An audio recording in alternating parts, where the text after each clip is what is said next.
Hi. Hello. Welcome everybody to Can't Draw Horses Club. I'm Corey, and Why I lead into that? joining me Sorry, today is go on. Adzy. Hi. Adzy's gonna be basically walking us through her methods for writing a one-shot.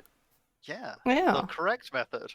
And I Because see as I we see someone in chat, Critterbot, just calling you out there, saying, shouldn't this be just chat, or shouldn't this be art instead of just chatting? And I tried to put it in the art category, but Twitch wouldn't provide that category to me. It's having a time. Anyways, thank you, hello. Jane. Jane says they look pretty.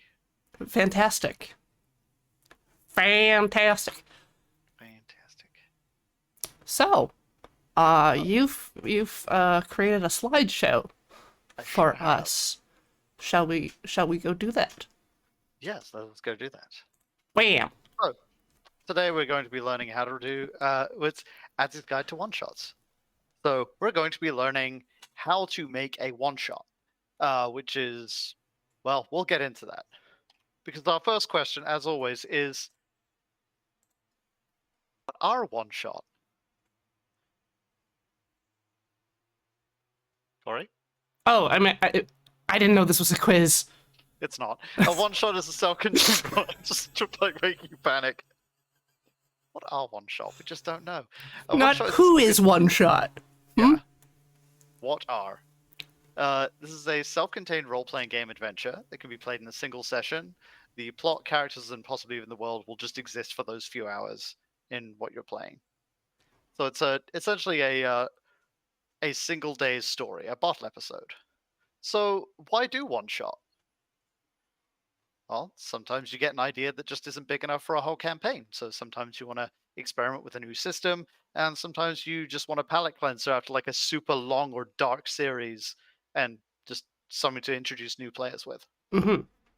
So that brings us to our third and most important question. Why do one shot? No. And that I'll do one shot. I can read my own slides. And that of course brings sorry no, it was chat. Uh-huh. Chat threw me off. And that brings us to the subject of today's lecture. So, in today's lesson plan, we're going to go over the whole process of building a one shot from basic conception all the way up to actually running the game. Uh, me and Corey, I'm not just going to make Corey do it, but I'll help. We're going to build one on screen for you. This lesson expects that you will have no prior experience and will be setting agnostic. So, if you want to play along at home, the only thing you need is a pen and paper. You don't need your RPG books until like the very end. For real, just grab a pen and paper. Uh, I will lead with that there is a non-zero amount of literary theory involved. I have tricked you. This is also a creative writing tutorial. But let me cook. I include these bits because singularly, I believe that role-playing games are not just silly games; they are works of collaborative literature. It is an art form, and I solemnly swear I have only included what literary theory I need to teach the basics of storytelling. If you know what the rules are, you can break them in very interesting ways. So, all right. If you're sitting comfortably, you have your pencils and papers. Teacher, I only have a text editor. That'll do. Digital pen and digital paper also works. Open up a Google Doc if you want. If you're watching this on the VOD, you just pause. Just pause right now and go do stuff. I'll wait. I have no choice. I'm trapped in this liminal space. But anyway, so our first building blocks are going to be tone, theme, and genre. We'll go into these in more detail in just a moment, but like, here's the overview. Before we get to any ideas about what we're actually making, we need to figure out why we're making it. You need a foundation before you build a building. You need a plan before you lay that foundation. And I can see you reaching for your role-playing books already. Don't think about books. Don't think about characters. Just resist that temptation for a minute and stay with me. I promise that this little exercise will make your story so much better. So, yeah, I know. All right, so let's talk about tone. So we build in stages. We start with our tone. Do we want something light or something dark? It doesn't have to be a complex examination of what depths you want to go to, just what sort of mood we're going for. It is a spectrum. You don't have to be, you can pick any point on it. It generally sets your player expectation for what sort of things are going to occur in that story. And it's going to be your most important consideration for audiences. Like, you can tell a story about, like, and I've included it on this slide for this reason. You can tell a story about teddy bears and unicorns, and on one hand you have the extremely awful Walmart ornaments, and then on the other hand you have a Spanish movie about the horrors of warfare and destruction of innocence. So two s- two two sides, same coin. Same picture. So, Corey, what tone shall we go? What is Well, our story? for today, and can't draw horses club. Uh, hmm, tone. We always end up doing something wacky. CDHC is a wacky channel. So Don't wacky. worry, I planned for a wacky. Let's do wacky. It's too wacky. So we're gonna make a rhythm. It's a theremin. Thanks, Robot. Wacky. Real helpful. Yeah, wacky. Cool. So are we going like full weird and wacky, or are we going a little serious? We can insert some realness, some seriousness in amongst the wacky. Start 2 degrees off. So if you want to go ahead and perfect. All right, tone. Why would you write that? Waka. Wacky. Okay, cool. So there's our tone. Done. And that moves us on to themes. Please don't glaze over. I promise it's simpler than it looks. Themes are what pull story elements together. Are you okay? So many. I know. Well, so in literature we have the 16 universal themes, which skews a little Anglocentric, but stay with me. Which have found a majority of kind of literary traditions and cultures: human nature, free will, self-awareness, coming of age, hope, jealousy, justice, fear, freedom, friendship, bravery, happiness, passion, kindness, trust, and war. Those are your big like things that everything is written about. So I roll a But d20, or what day of the month is well, it? Right? because it's actually better to pick from letter, I find, because if you don't like any of those, you can just go A to Z. Like, you don't even have to pick anything on this list. You can decide what your themes are. The whole point of this slide is basically just to show you that you can write it about literally anything. It doesn't even have to be a deep subject. But if you want to roll a d20 and we end up writing a wacky story about about justice, go off, Queen, I guess. No, I'm looking at identity. That might be fun.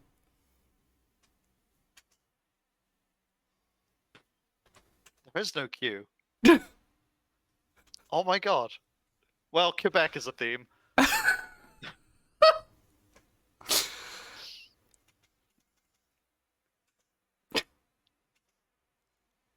Queer is a theme. Queso is a also theme. a theme. No time for cues. Do you have a particular? Okay, Identity. sure. A wacky story about identity, Yeah. which is already kind of leading me toward like paranoia vibes. Um, Huh. like I've never associated paranoia with identity. well, the game system paranoia, Yeah. like the yeah. Well, have you ever had a situation when playing new quote, well, Quebec is a theme, great. Uh where you have a storyline where two clones get activated at the same time? No. yeah, there was a brilliant storyline that I've played in the past where you have multiple, like, everyone's clones all wake up at once, and there's like a little bit of a hierarchical misunderstanding of who goes where in the list. So I think that would be a good seed for this. All right. So there's our theme, right? Like, tone and theme, identity. And then moving on, we get to genre. So a good way to think of genre is kind of the asset pack we're building our game from. I know I hope as a game designer that makes things easier, although I know you're a writer too, so haha, Who's you're been here telling now. lies? Your cinematic oeuvre, unfortunately, has outed you. Oh. Unfortunately. So we're almost done with literary theory, by the way, for Oh. now. All right. Yeah, so a good way to think of genre, as I said before, is like your asset pack. What is our stage and setting? Say space opera, fantasy, spaghetti western. Um, you don't have to stay firmly in one as well if you can make it fit. Like, you can combine pretty much any of them together in interesting ways. Like, if you put sci-fi and fantasy together, like, you've got hyperspace plus wizards, that's Star Wars. Like, if you want to put historical fiction and mystery together, you get Indiana Jones, or like any of like the common pulp. And then like horror and western, who would put horror and western together? Well, I mean, you got Bone Tomahawk, Blood Meridian, Deadlands, Malifaux, The Pale Door, The Borrowers. Where was I going with this? Yeah, so basically you can choose any genre you like in any combination, doing whatever you want. So pick your favorite and let's go. Fantasy. Fantasy. Do you wanna pick another one for that? Do you wanna Uh, merge two? I'm not gonna let you do sci fantasy. no, absolutely not. No. Nor should you allow me those keys. Don't put me near those keys. I'll drive it like I stole it. I think a fantasy western about identity is interesting. That's interesting, yeah. Yeah. All right. So now we have our tone, theme, and genre. So wacky identity in a fantasy western. So do we want to explore what that looks like a little bit? Yeah? Um. So when I think western fantasy, I think like Thunder Junction sort of thing. Right. Or if you've played Dawn Trail, like one of the areas in Dawn Trail. I'm thinking like, instead of gunslingers, you got your spell slingers, basically. Yeah. Or We could also go in the direction of like Outlaw Star, where it's spell shells. oh yeah, Yeah, that's cool. I like that. I like spell shells.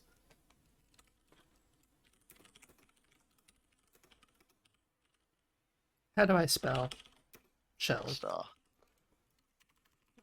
Star spell shells. Spell shells. And how do we like wacky? You can do a lot of wacky shit with westerns because it's fundamentally a very strange place. A lot of Western stories, at least stories in like the Western genre, are about a conflict of old versus new.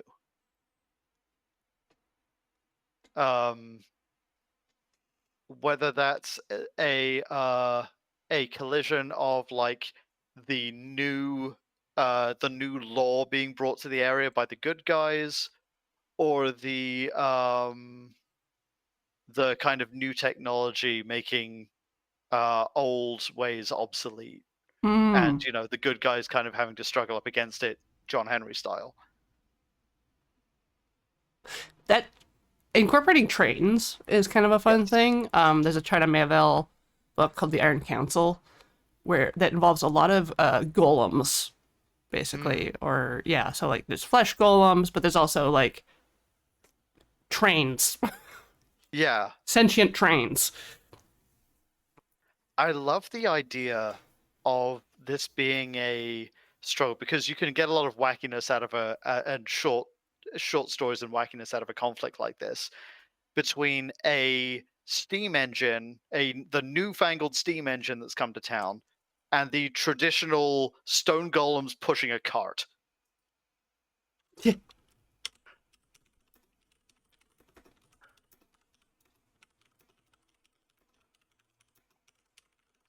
Yes.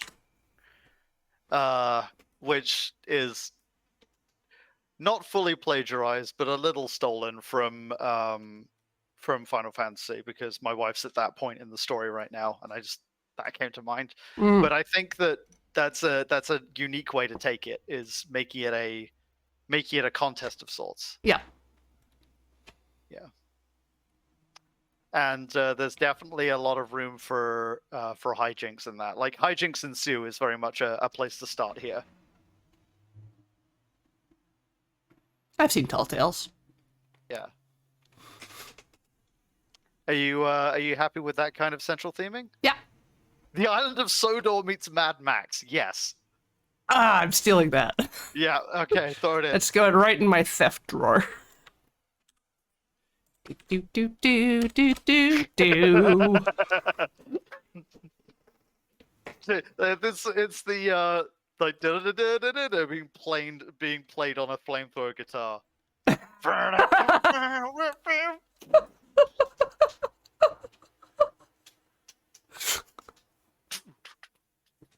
Captain Doof is one of the greatest gifts to songwriting ever.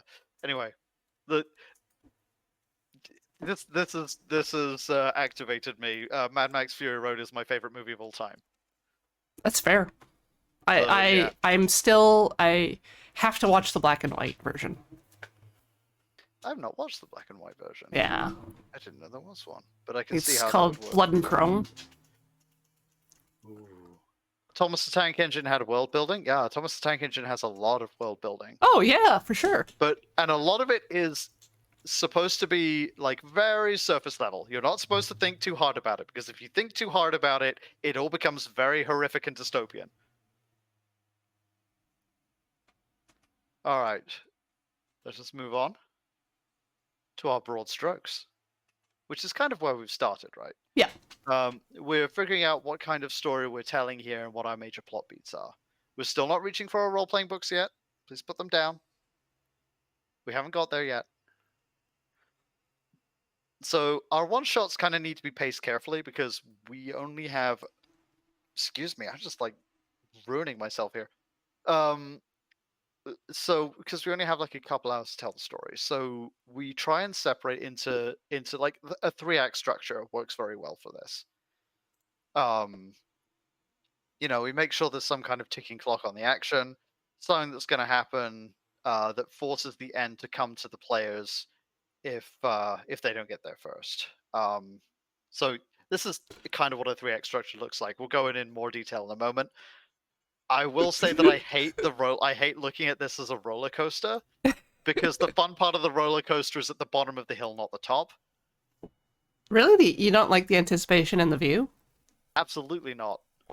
Well, I do like that it's conveniently train shaped, and so we're running up that hill. And possibly even that building. We'll see when we get there. Disagree? All right, fine. Disagree with me. But yeah, so let's start with our Act 1. So, we begin with our status quo, our low energy state protagonists. So, if we were writing this as a script, like a movie, how would we start our status quo? Because it looks like we kind of have one. It's like there's the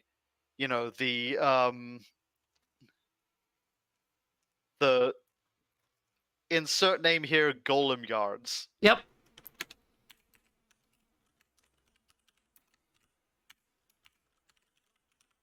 Got our golem drovers. Okay, put that in there somewhere, please, because a golem drover is just exactly what you call a golem pilot. Yeah. Yeah, that's really good. We need the word drover to be more useful in. And a Western setting is specifically where it belongs. Yes. So we have our golem drovers.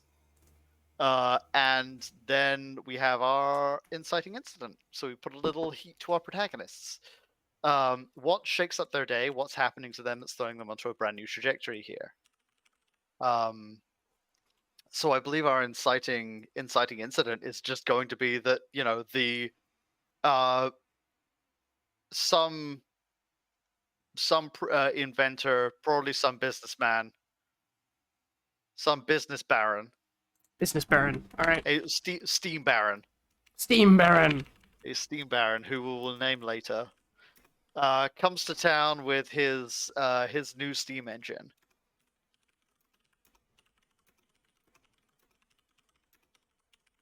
Right. And then that leads us to our first plot point, which is, you know, the big story beat that gets a fire under the ass of the protagonists and propels them toward their rising action. So our plot point 1 is that they are challenged to a, you know, you're challenged to a contest.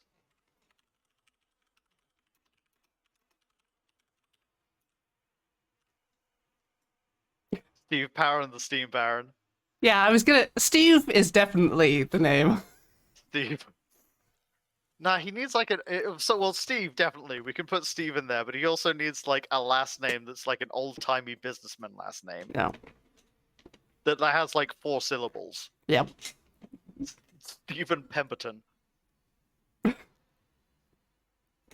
Or Stephen Marshbarton or something. I'm trying to think of something that has like alliteration with Steam. Steve Halliburton. Steve Halliburton. Steve Go Getterman. I like Baron von Tootington. Oh, Baron Stephen von Tootingham. Tootingham? Tootingham, yes. From the English Tootinghams? Yes. No, the New Hampshire Tootinghams. Oh, you want Tootington? Hmm. I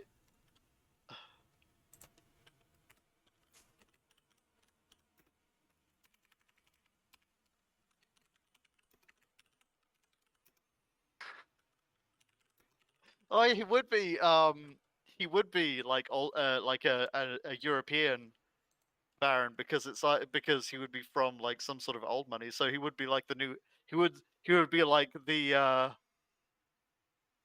what's a county that like no one's ever been to? Pembrokeshire, probably. Pembrokeshire. Of the Pembrokeshire Tootinghams. Sorry, the Pembrokeshire Tootingtons. Mm, Sorry, who? yeah. Thorpe. Stop talking about Cogthorpe. No. minor aside, but it is very funny when you get on the underground and one of the stations you go past and the lady on the announcer really steps on that name. Mm-hmm. Like, next station, Cock Foster's. Yeah. Anyway. So, this begins Act 2. Act 2 is kind of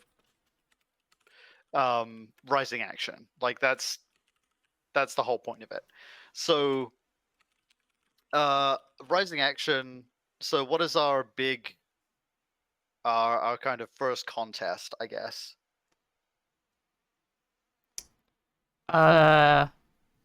Pulling weight, I guess. Pulling weight. Yeah.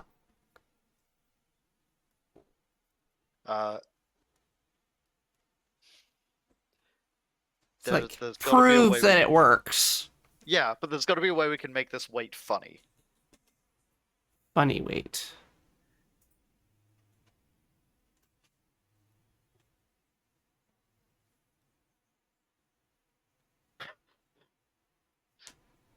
Talos has the power of 10 horses, but the steam engine has the power of 11. Yes, 11 whole horsepower.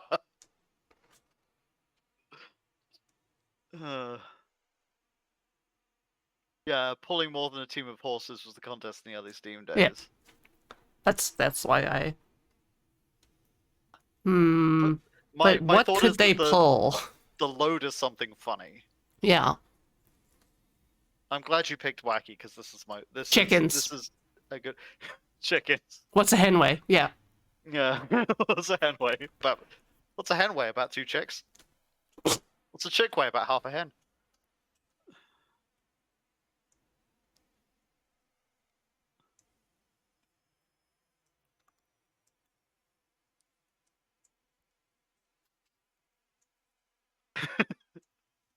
A train car full of awful. Extremely large chickens. It's a chocobo world. Yeah, horse birds. To the U.S. Strategic Cheese Reserves. The cargo is a smaller train.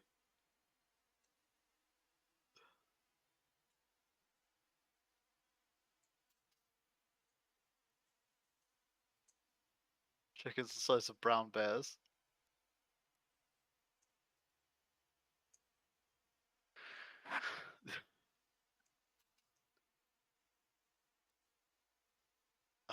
This is.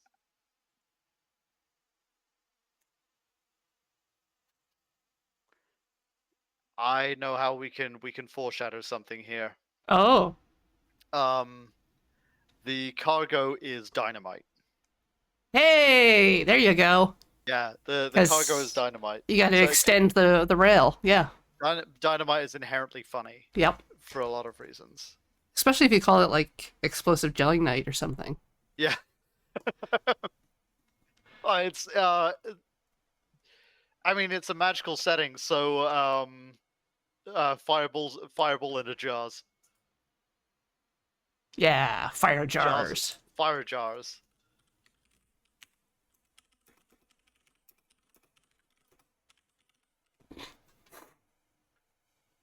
Oh god. Boom goo. Spud Oh, boom goo. boom go. Yeah. Spud just gave me a fantastic idea. We can make this a speed parody. Because it's coming up to our midpoint, which is our bombshell. Uh-huh. The bombshell is like something throws a wrench in the protagonist's plans. So it could be an external factor, like an ambush or piece of equipment breaking at the worst time, or it could be an internal factor. Someone's dark backstory is revealed, someone's like an enemy agent, something like that. But whatever it is, it can't be completely out of nowhere. We want to make sure it's something that was foreshadowed earlier on. Right. I think the idea that finding out that if the load stops, like if the load stops, it could cause the whole thing to explode. Is an interesting kind of idea. Right, because it can't heat up, right, in the Yes. sun. Yes. Okay, there it is. Boom goo, the squilk of explosives. Thanks, Metric Furlong. Sure. Our wacky fantasy western could have a squid aristocracy that is milked for resources. Sure. That's an option. That's. But it's I been have done. notes. So done. I have notes about that option. Oh, that's what the squilk is. Yeah, it's basic. Like I didn't know this about me this morning, but I think I hate the concept of squilk. Yeah. We all do. I think that squilk is a concept that needs to be fired into the sun. Well, it was for And, a space game, so it could have been fired into the sun. the point of squilk is it's awful. Yeah. Thanks, I hate it. Wait till you find out about Skibbins. Oh, oh Lord. I'm sorry, I missed this entire chapter.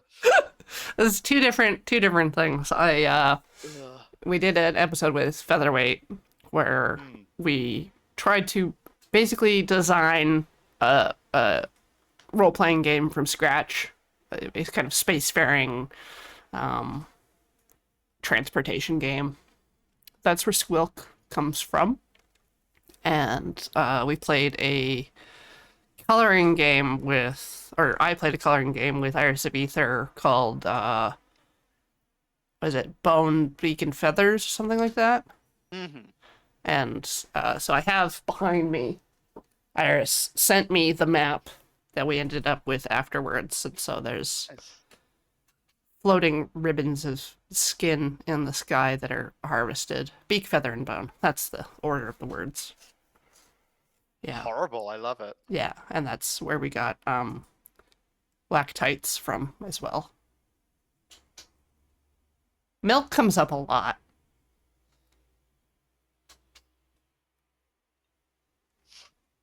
Everyone hates school. We can't stop making it. This like, Hammerly, no.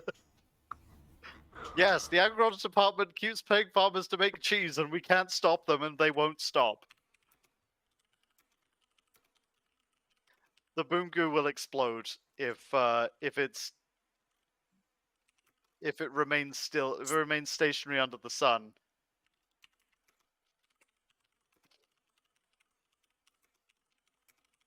Perfect. Yeah. I feel like this is something that they might have known before going into it, and then like actually find out halfway through. It's like, oh, that's why golems aren't supposed to move boom goo. Oh no, we have a golem moving boom goo. Alright, and that leads us on to plot point 2. So plot point 2 is a point of no return. Something is going to happen, and if there was any way to prevent it, plot point 2 just screws that up entirely. Something like the climax must happen because like the events in plot point 2 happen, therefore the climax happens. Right.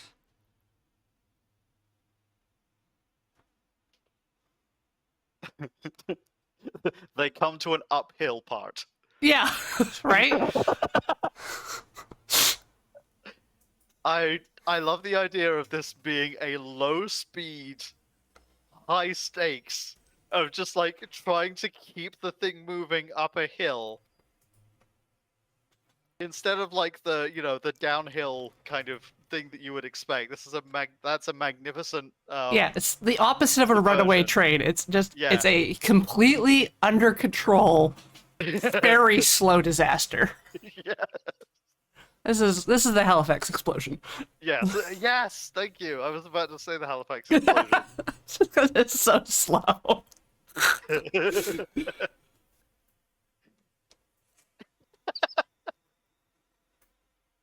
Can you name me a small city in Canada? Just a very small Do you one. want one with a weird name or a Yes. salmon arm? Moose jaw? Moose Jaw. Moose jaw. This is gonna make the Halifax explosion look like the Moose Jaw explosion.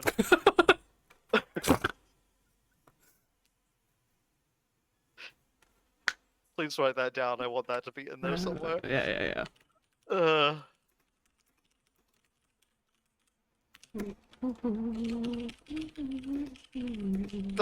train is moving slower than a person can walk. That's a real thing. Yeah.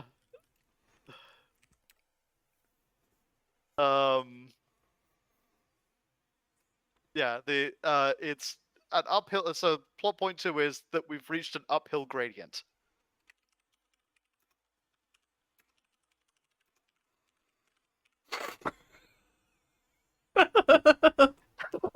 I love the word slight in there. A slight incline. Yep. Yeah. Oh my god, it's almost 12 degrees. Oh, you're thinking way too. I think the SoCar got it with like a 2%. It's almost a 2% grade.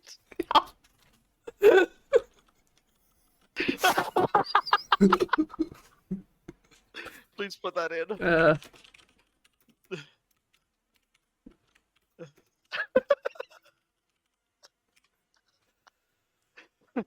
Ugh.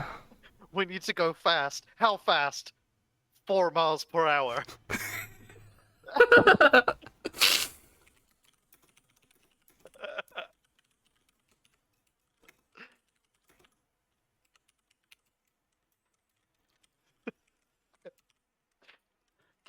Can humans even survive at that speed? Golems Uh, can't.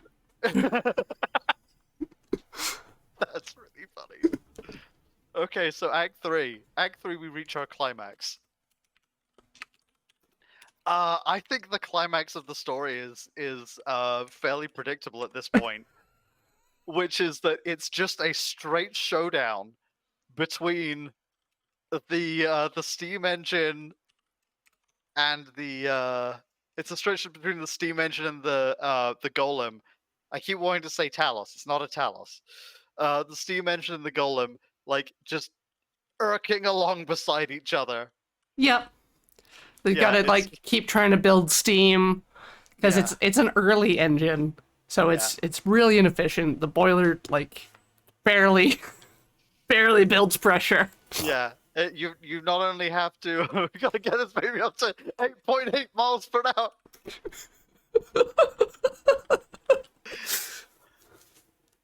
Uh, and like shenanigans involving the two sides trying to sabotage the other is also a good way to play it here. The boiler leaks out the front.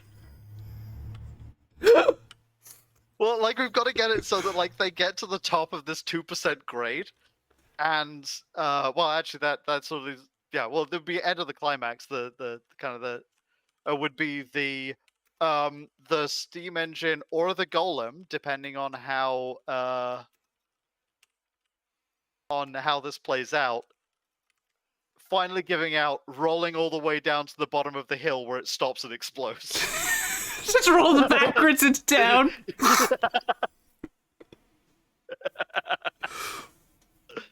All right. So is that part of the climax?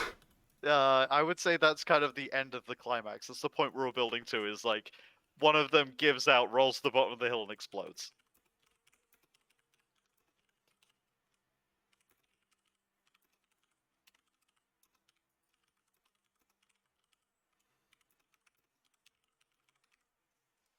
All right, fantastic. All right. So now we have our denouement, which is basically story aftercare. It is the like any remaining questions get their answers. The final fallout of the climax is brought about. In this case, that fallout might be literal. Uh, Why is Boom Goo radioactive?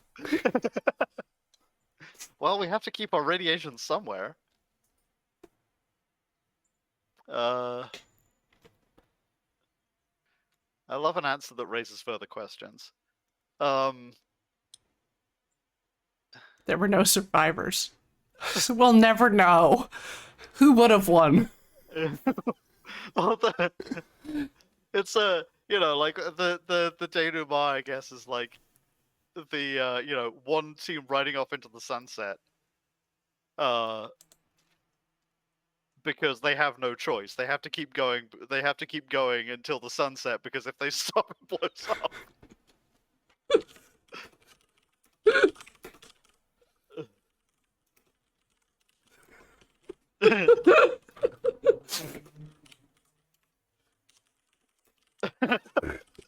I just realized, like, this race starts at high noon, and Yeah. they've got to go until 6.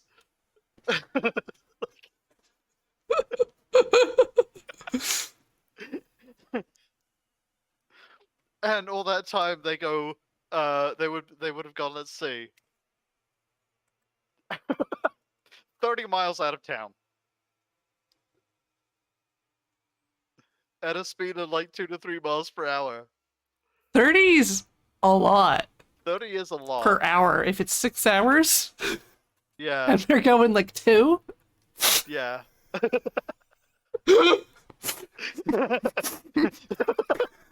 They get to the end and then they have to walk back. It's like a 15-minute walk.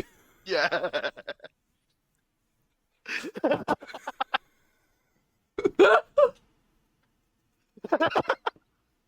I kind of love just how shit this is. Like, It's wacky. yeah, we got it almost 10 miles out of town. Yeah, it's till sunset where they're like, hey, we got like 10 miles out of town. And then of course, you know, we all stories have their ending. It was where we give our goodbye to our protagonists and give them a final moment to shine. So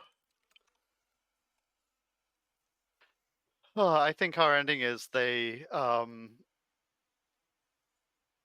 get back to the town, party all the way through the night, and then there's a muffled explosion about 10 miles out of town because they forgot to bring it back first thing in the morning.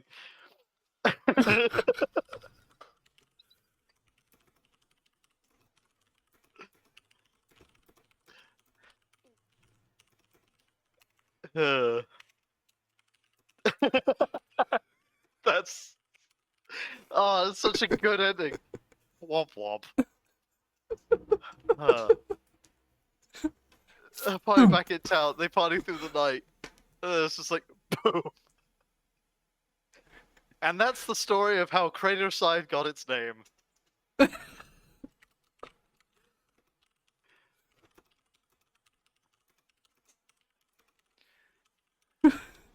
Craterside Golem Yard continued for a further 10 years until a better steam engine was invented. All right, the goo. TXC2.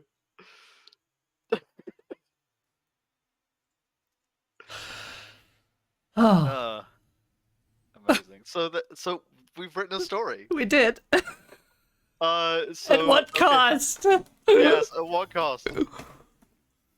So now we have our story front to back. It is time to stock Chekhov's armory. Ah. So once again, I will ask you to put the rulebooks down. We're not at mechanics yet. Put the rulebooks down. We're still in story. But So it's within arm's reach. I know. It's almost time. So we have our story blocked out. And we move on to filling the world with the different ways to get to our end state. This is what I like to call the cabin in the woods method of storytelling.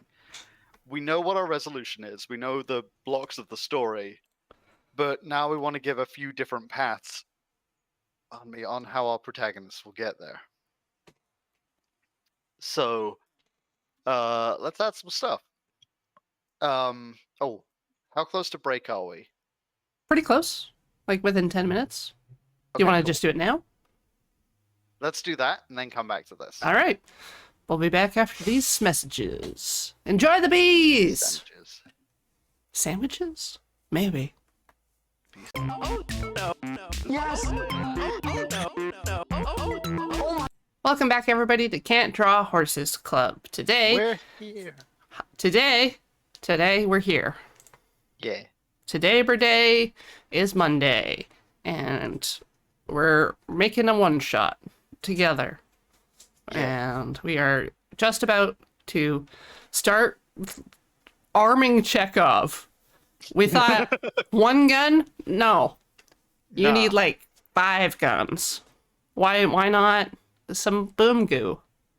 Yeah. Arming Chekhov with boom goo. That is basically the subtitle for this Can't Draw Horses Club.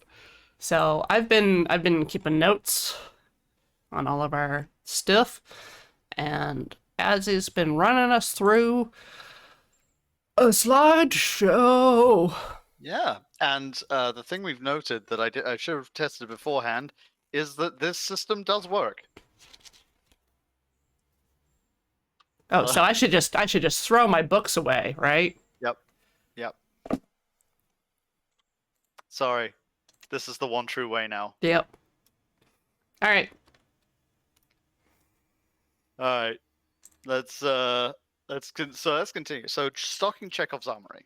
So, finding ways for our protagonists to get to their end state. So I just do like NPCs, villains, locations, and if necessary, combat. So let's start with our first thing, our ally NPCs. So in making ally NPCs, we want to make sure that the PCs will remember and want to interact with them.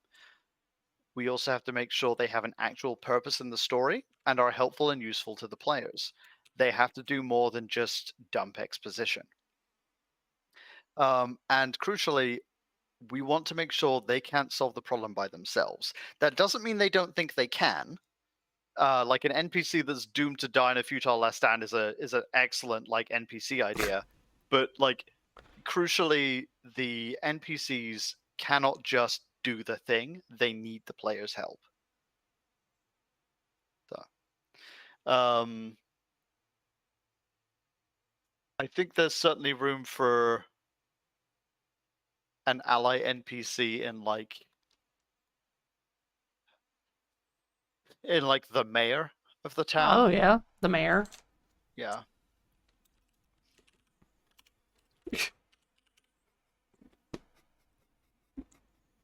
Thinking back about Thomas the Tank. Yeah. Or Mr. Topham Hat. Yeah, Sir Topham Hat. See, Sir Topham Hat, I never learned that name for him because as a kid he was always the Fat Controller. Oh. Wild. Yeah. Um. Also, I've also just noticed that you use the English spelling, which must be fun for you, being in America. Yes, yes, it is. And I thought about that when I wrote that down. And I was like, you know what? No, I'm gonna spell this the way I was taught to spell it because I speak English, not English simplified.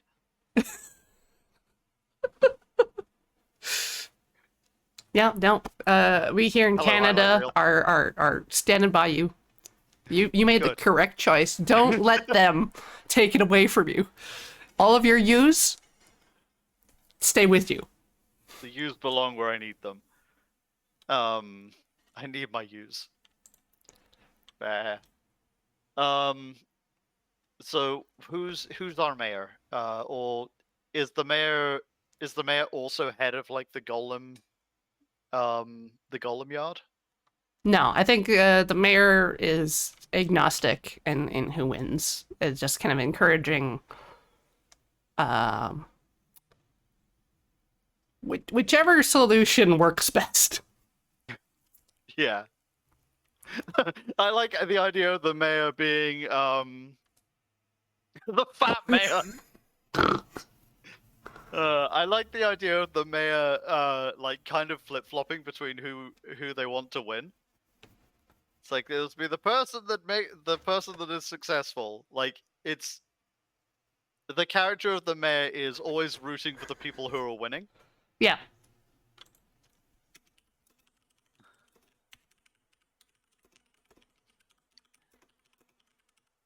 That's how I got to be mayor, by always choosing the winning side.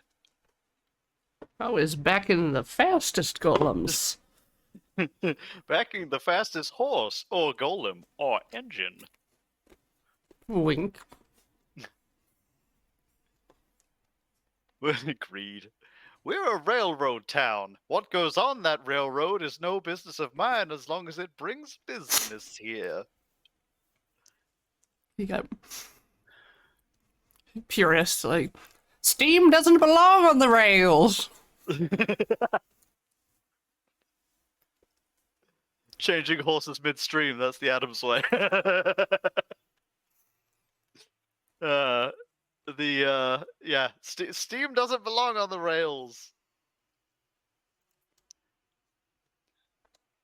I've always found golems to be unreliable and occasionally dangerous. It's tradition that made this country great. Anyway, can we just have an ally NPC just be the amorphous crowd?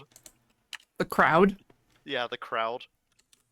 Just like a series of different talking heads that are never agreeing with each other. The band, the Talking Heads. Yeah. Like, obviously, we're not like working with a false Hydra situation. These are like actual people, actual separate people, but like they are they are observed as a single entity. Yes, talking heads with opinions. The Vox Populi. Indeed. All right, so now we get to the fun part: villains. Ooh. I can go into great detail about what makes a good villain, but we may have to save that for a future stream, or I'll be here. I mean, you've all got day. like 20 minutes before I'm done this pizza. My time has come. Yeah. So, villains can fall into a series of different categories. You have like your kind of diabolical villain. You have your patsy. You have your force of nature. Uh, there are so many different. Um, there are so many different formats you can choose, and they kind of don't all work in any one situation. But that's how you can kind of Swiss Army knife them in. Like, uh, if you think about what makes a villain kind of a good villain, and this is going to be a little freewheeling, and I apologize for that because I didn't script any of this part. Um, you're right, you're being an asshole. If you think about what makes a villain interesting, it's the exact same thing as what makes a hero interesting. British accent. Fuck off. I know who you are, Spud.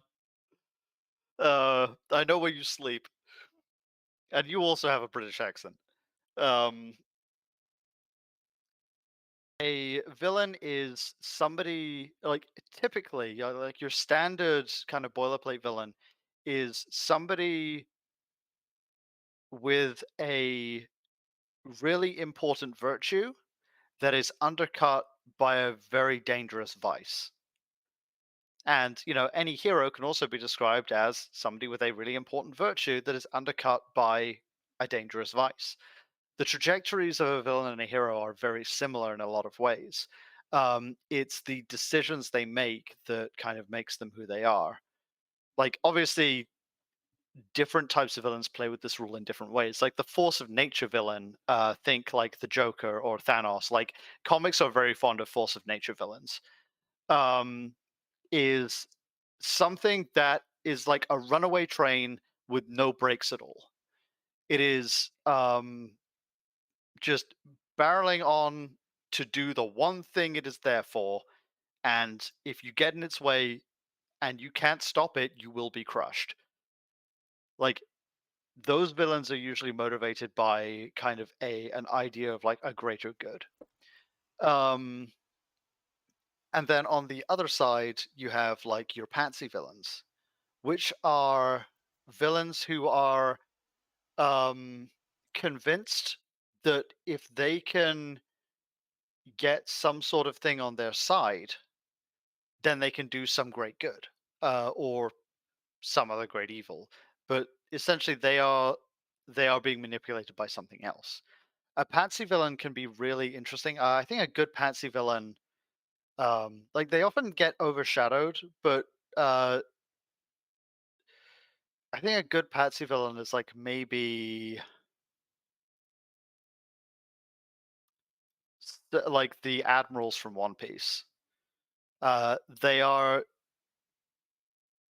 pursuing a career or they're pursuing justice, but the cause that they fight for is so inherently corrupt, but they can't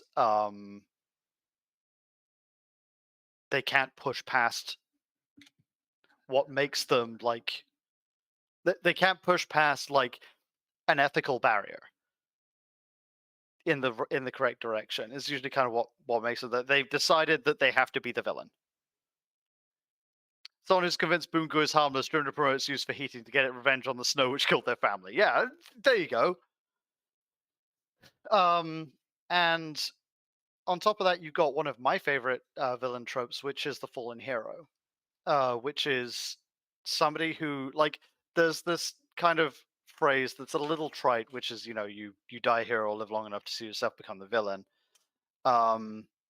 which I have my own problems with. But like in literature, you can make that essentially true. by having somebody whose whole idea was to create a like. Usually, you hear this among words like order and order and control and like making sure that evil can never keep root again, and it just boils right over and goes back around to fascism. That's like and the tragic change being made in so many degrees that you end up like they never see what they're doing to get there. And some of those villain stories can end in really interesting ways, where you have a villain who is essentially now piloting the runaway truck from like the force of nature villain, but is just trying to steer it out of the way of the heroes at the last second. You can get some really good redemptions with that, and like um like a lot of recent kind of stories kind of skew that way by making villains a little more gray than black and white. Sometimes you just need a good bastard villain, though, and I do love my bastards as far as villains go. Just like the unrepentant evil asshole. Yeah, again, to pull from Final Fantasy Vor 3, Vor 3 is a fantastic villain because he's just an asshole. Oh, Homelander. Yeah, Homelander the from The Boys. boys. He's just an asshole, right? Like, the magnificently corrupt like clown who just gets his hands on an unbelievable amount of power is a fantastic villain when they're not your president. Uh. Anyway, are you ready? Yeah, well, so what I've been hearing is our villain is a runaway train. Uh, Our I think our villain is definitely a patsy. our villain's a patsy. Yeah, he is chasing after the wealth of this train. He's chasing after the wealth of the steam engine, despite the fact that he probably didn't invent it and probably doesn't know how it works beyond like he has a dude who operates it. So He's the the money the man. Baron's our villain. The Baron's our villain, I would say. Alright. So things about villains. Thank you for coming back when you did, because I don't know how much further I could have vamped on that. Um, great deal about how, like, your villain has to be competent. Even if they're comedy villains, they have to be a savant at doing this particular task. Like, even if they're completely useless at literally anything else, our villain is a tech bro. Yes, he is now. Yeah, absolutely. Yeah. The villain has to know what they're doing. If your players don't intervene, they will succeed. That trajectory is fully set. You can't have some Deus Ex Machina at the end that will save the day. It has to come down to player agency, because this is a collaborative story told by our players. Like we've given them the scaffolding; they're going to build on it. Mm-hmm. We'll see that player. And finally, your villain should have some degree of control over the ticking clock. They can't just make it all over, but you should be able to speed it up. I mean, the example I use for this one is that, like, if the players break into the cult of the demon summoning cult, like the chapel of the demon summoning cult, is at exactly the right moment and like shoot the villain in the forehead. Right. It's a much better ending for him to make himself fall into the middle of the circle and his blood completing the final ritual component, than for the story to just sort of end there. Yep. And I'll just put this bloodthirster back in its box, shall I? Like, a little dramatic irony can go a long way. So your villain should have a little bit of agency to kind of keep the pressure on the protagonists. All right. So we got our tech bro coming in, disrupting a technology that already exists, just so that he can get the profits. Yes.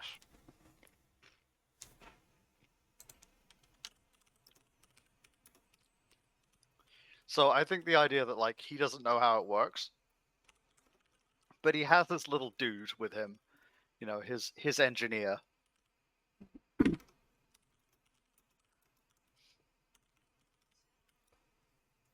and there's a lot of fun we can have with the engineer, because if these plans fail, the engineer is not going to make it out okay, most likely. Yeah, So we should make sure we don't make the engineer too sympathetic. he's just a little guy. He wears glasses. He's so smart. Oh man, no, I don't want the little guy with glasses to get hurt. Fine, he's a little guy with glasses now. You made that. No, I it can't doesn't have to unsee be. it. Fine, he's a large, swarthy gentleman with rippling muscles, and he could definitely survive the blast. Would it be funny if the engineer is himself a golem? Why does your engineer walk so slow? Yeah. Hey, we got a race to start. You know, if your engineer's not here, Yeah. He'll be here. I hope he's here soon, because otherwise this is going. This contest is going to be over very soon. I do like him being extremely tattooed with like magic tattoos or something like that. Yes. Yeah. Does the engineer go in the villain column? I would say engineer definitely goes in the villain column. Yeah, the engineer initially, and that's that's something we do. Like the engineer initially sympathetic until we hit our bombshell, at which point the engineer is just like actively trying to get the players to stop. Right. Well, we mentioned like potential sabotage, and the engineer would be Yeah. the one to do that. Yeah. Someone just threw a comically oversized pipe wrench at our golem. Dong.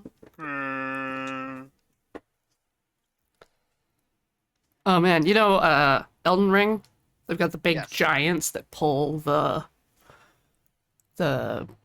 carriages around. Yeah. Yeah, big golem. Big golem. Big boy. I'm just imagining it being built of like, locally quarried stone, Yep. but with the kind of old west, the old west trappings of it. Like it's got like a seat on its shoulder. Yeah. It's got a shotgun seat on its shoulder. It's got like, it's got like horse tackle on it, so that like you can grab hold and go with it, or like limber it up to a bunch of different things. Yeah. It just makes like brr noises. Yep. The golem is an ally NPC. Oh. I just realized that, the golem is basically an ally NPC.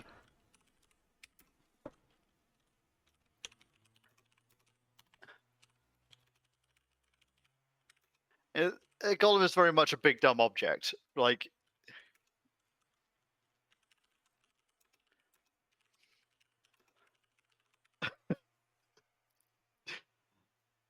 the golem can say one word, and that word is "muh."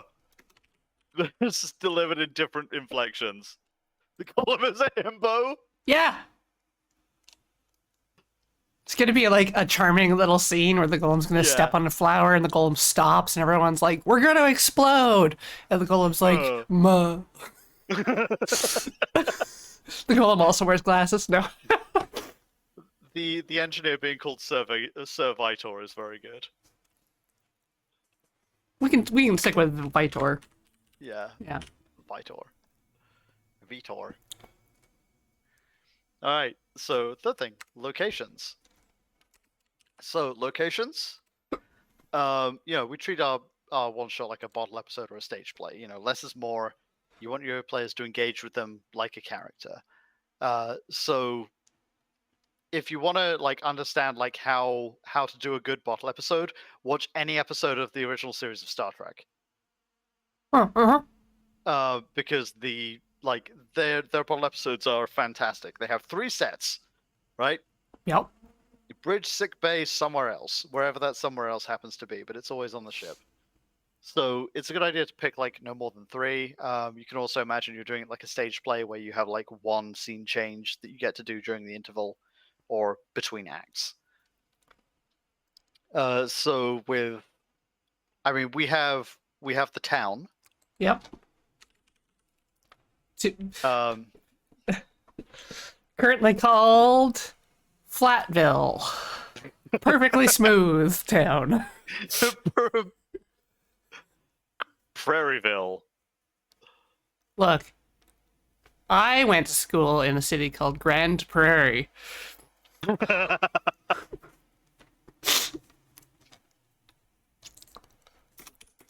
mean, I went to school in a city called Honiton, which is in English means cursed town. Oh, no, that's much better than Big Flat.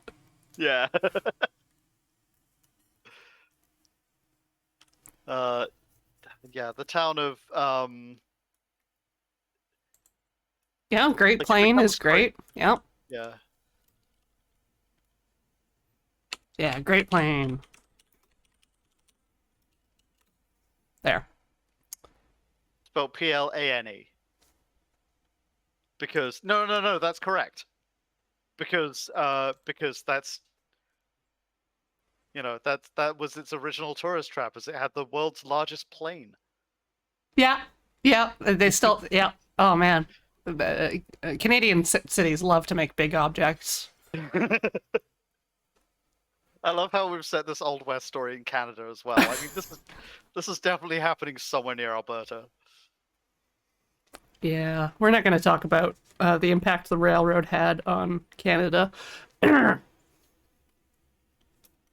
just yeah.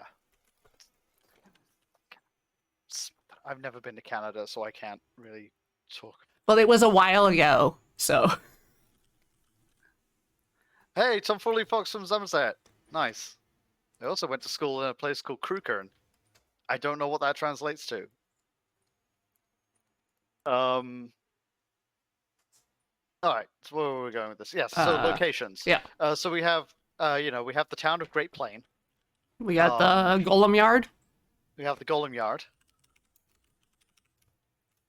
Oh, yeah. We have like the outskirts of town. The rail line.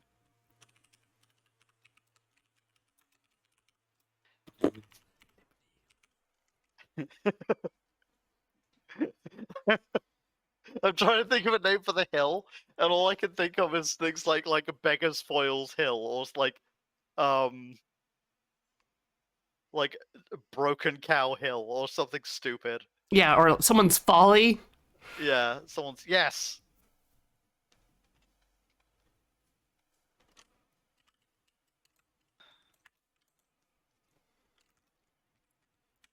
I guess that's part of the outskirts, really. Yeah.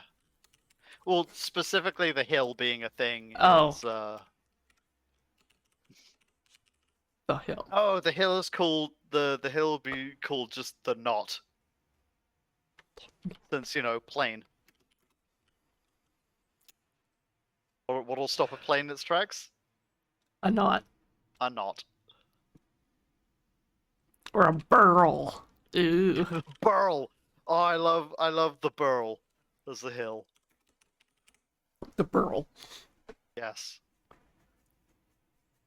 Good old-fashioned tree tumors. Never heard them referred to as old-fashioned. Have they fallen out of fashion? Are trees doing something different now? Yeah, trees are growing healthy now. They're eating better, doing yoga and CrossFit. You ever seen an elm flip a tire? It's amazing.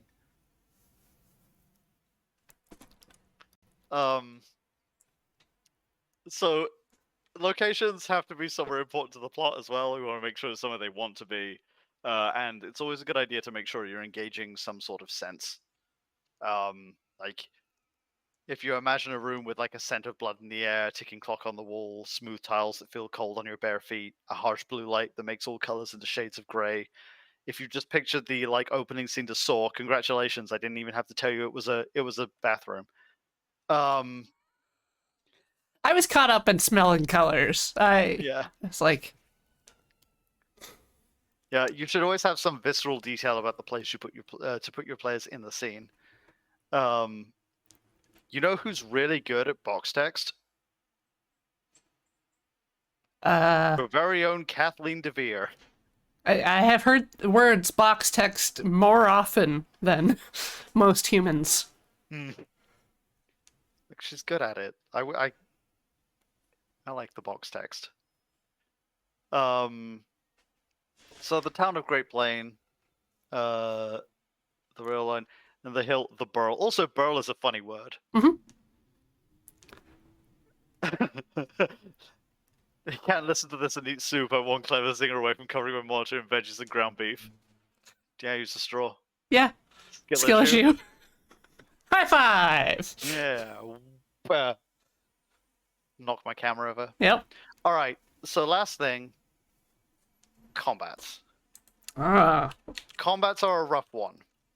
Because if you've been wondering why I've been like so adamant that people don't look at a rule set yet, combats is why.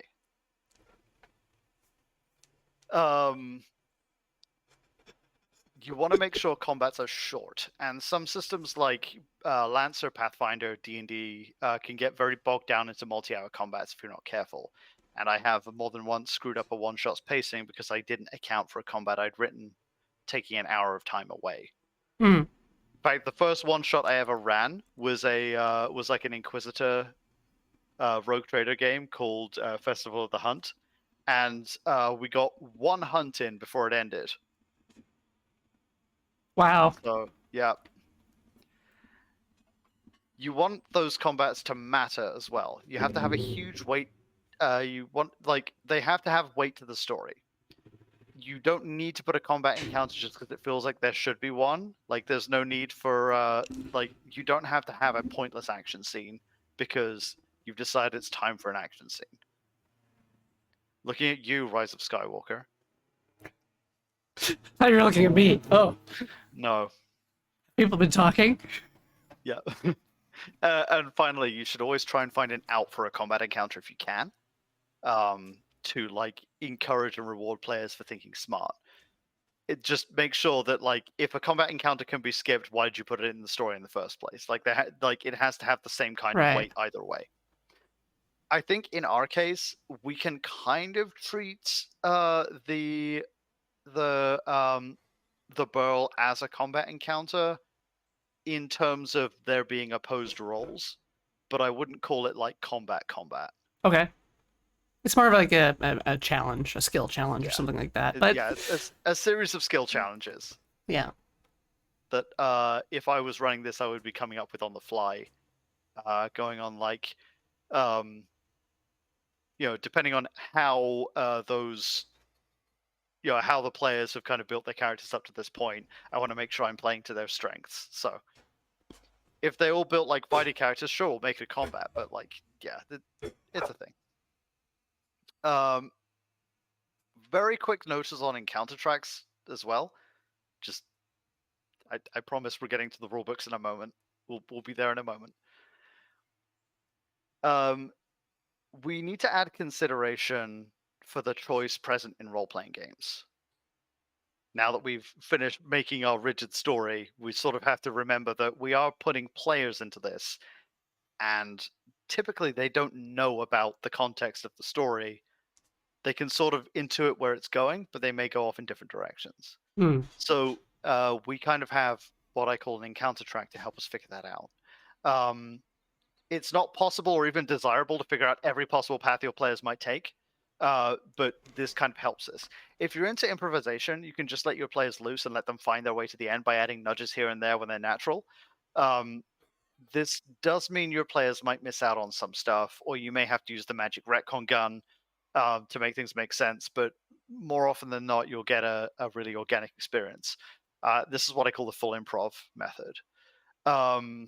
More often than not, you'll get a good organic experience, but it's really not for everyone, and it depends on your experience with improvisation and storytelling, as well as how comfortable your players are with role playing in general and like your system specifically.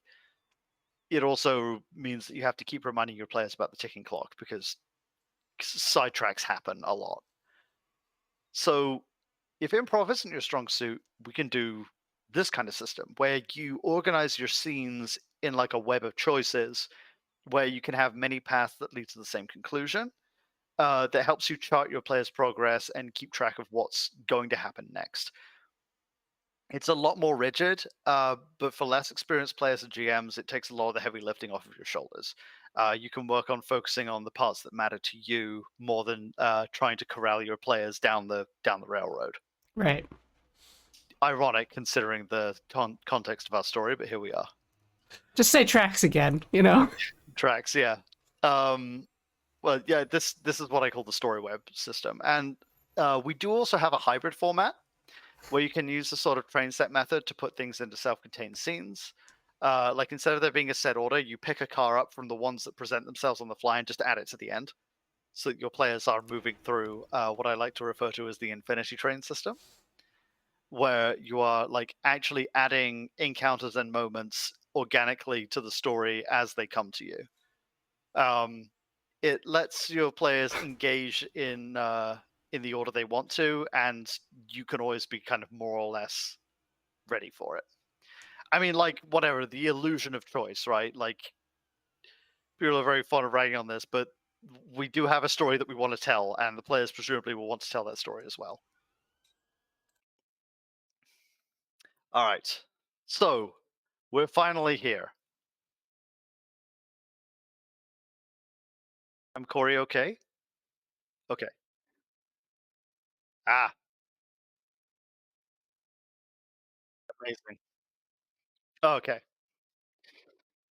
There was a siren. There was a wee woo wagon being very loud in Corey land right now, so we can't hear her for a moment. Someone had to dial 911 and call the ambulance. Wow, wow, wow. All right, Wah, it's wah. basically done now. Okay. All right, so now you can grab your rulebooks.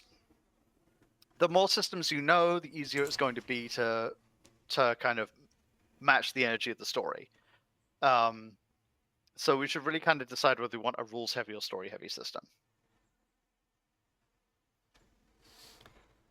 This feels pretty lightweight. This feels very lightweight. I'm very quickly just gonna go through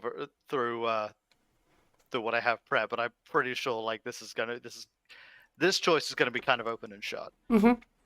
So rules heavy systems, for those of you out there who are playing along at home, rely on everything needing a die roll. They are good for players who are already experienced with the game that you're playing, where a minimum of teaching is required. Pathfinder, D&D, Exalted, World of Darkness, Savage Worlds, Paranoia, and Shadowrun.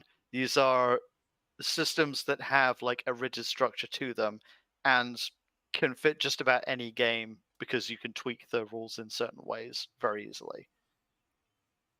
On the other hand, we have our story-heavy systems. Chuba's Marvelous Wish Granting Engine, Juggernaut, Carolina Deathcrawl, 12 Candles, Dread, A Single Moment. Story-heavy systems either use no dice at all or have like extremely limited dice rolling, which really lend themselves to one-shots. There's even a system called like one dice rules, which is really good. Yeah, Honey Heist is also a very simple system. Any kind of one-page RPG. I find a lot of them need to be tweaked just a little bit to tell the story that you're telling. Because quite often they like these systems, especially things like Carolina Deathcrawl and Juggernaut, are designed over a specific story that's being told. But you can if you know those systems very, very well, you can organize them. Sorry, 10 candles, not Yep. 12 candles. Yeah. Imagining like the 10 candles version of this where it's like you have, I don't know, a heat source and a bunch of like jelly or something like that melting over it. I'm imagining the Dread version of this where you have a Jenga tower. Oh yeah, that would be Yeah. perfect. In fact, I would love to play a game of this where you have like one person playing the Baron side and then one person playing the or like one team playing the Baron side and then Yes. one team playing the Golem side, and they both have a Jenga tower. Yes. Yeah, that would be a very interesting system we could build for that. That could be over in like 5 minutes. Yes, it could be. And you also have like the hybrid systems, Toon, Thirsty Sword Lesbians, Mutant Year Zero, Alien, Kids on Bikes, Tales from the Loop, Fate. These are kind of very in the middle systems where they either have very limited dice rolling or like dice rolls that are driven by story. Like you can probably see that I have a huge bias toward free league systems and Powered by the Apocalypse because I love the way that they turn dice into story vehicles. Your comfort level will vary. Go with what you know and what your players know. If in doubt, skew hybrid, because hybrid ones I find are very forgiving, but not so forgiving that you can lose the plot easily. So what would you like to use for our system here? Do you think? Ooh, Dread sounded fun. I don't know Carolina Death Crawl, but that sounds like it's on the flavor.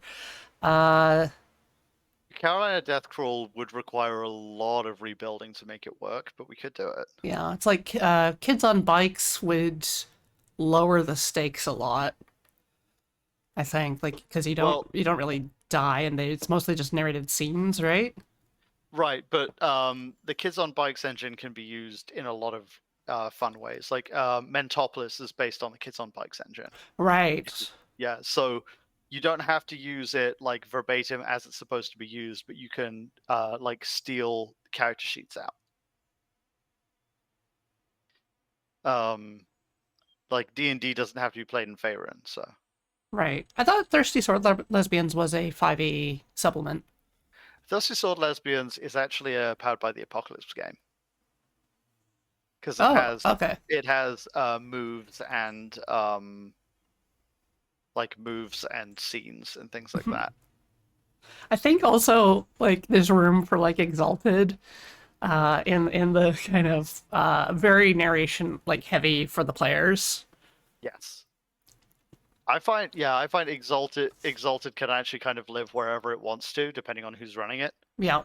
Because Exalted doesn't know what Exalted is. Nope. And I think that's why it has so many people who love it, and not just the people who were like D&D sucks and then just grab the nearest book to them. Yeah. Which is typically how World of Darkness and Exalted kind of got started in the early 2000s.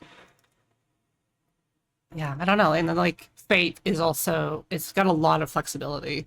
Yeah. You would love to see this in Exalted? Bad news, I don't know Exalted. Ha! Sorry. Yeah.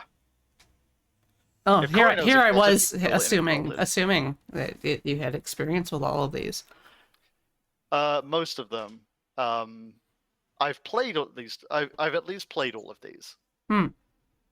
But I haven't run Exalted, so I wouldn't be comfortable making it. Yeah, it also lets you use the fishbowl full of D10s. That's just World of Darkness. I mean, so the general rule of my house is that you're never more than arm's length away from an RPG book at any one time. Mm-hmm. So the closest one I have to me is Kids on Bikes. Okay, that sounds fine. I have one that Iris of Ether gave me. The Crystal City, Nice. but that's not really an option for here. No, I don't think that would work quite Yeah. as well. I think Sokar's suggestion of Blades in the Dark would also work. It's kind of like a more technical, Yeah. though.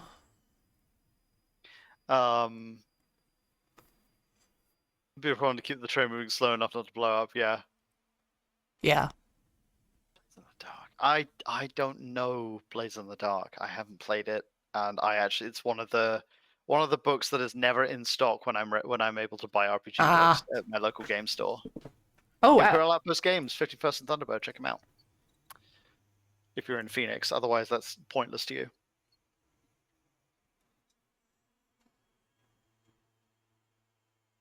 yeah. Things like Kingdom and Microscope wouldn't work. No, I know both of those. Last Best Hope is a little too I like Kids on Bikes for this. Kids on Bikes. Okay, Yeah, cool. It's pretty light, and it emphasizes like doing activities. Yes. All right. So let us build our characters. This is usually a good point where we build where we build like characters to give to our players. We're actually not going to do that now I think about it, because that would take the rest of the stream. Yeah. Did you want Uh, to roll another story? Yeah, I think we shall. Well, there's one final thing I wanted to talk about. Okay. But we will roll another story, absolutely. That sounds really fun. So we've decided we're going to run this in Kids on Bikes. We've built it. We've done it. So that's it put all together. How did you know? Like, I didn't. This is absolute serendipity that I picked this particular picture. yeah. For people who don't know, this is a jigsaw puzzle that uses the same die on two puzzles, so they've swapped the horse and train. You mean that this isn't a photo of the This is Westland? yeah, this is some concept art we had we commissioned. Yeah, I mean this is a photo of the well-known horse breed of the Southern Canadian steamer in the wild. It's kind of an unruly breed. It does have a hot temper and does occasionally like to boil over. But it does have very strong legs. So strong. So strong. The Iron Horse.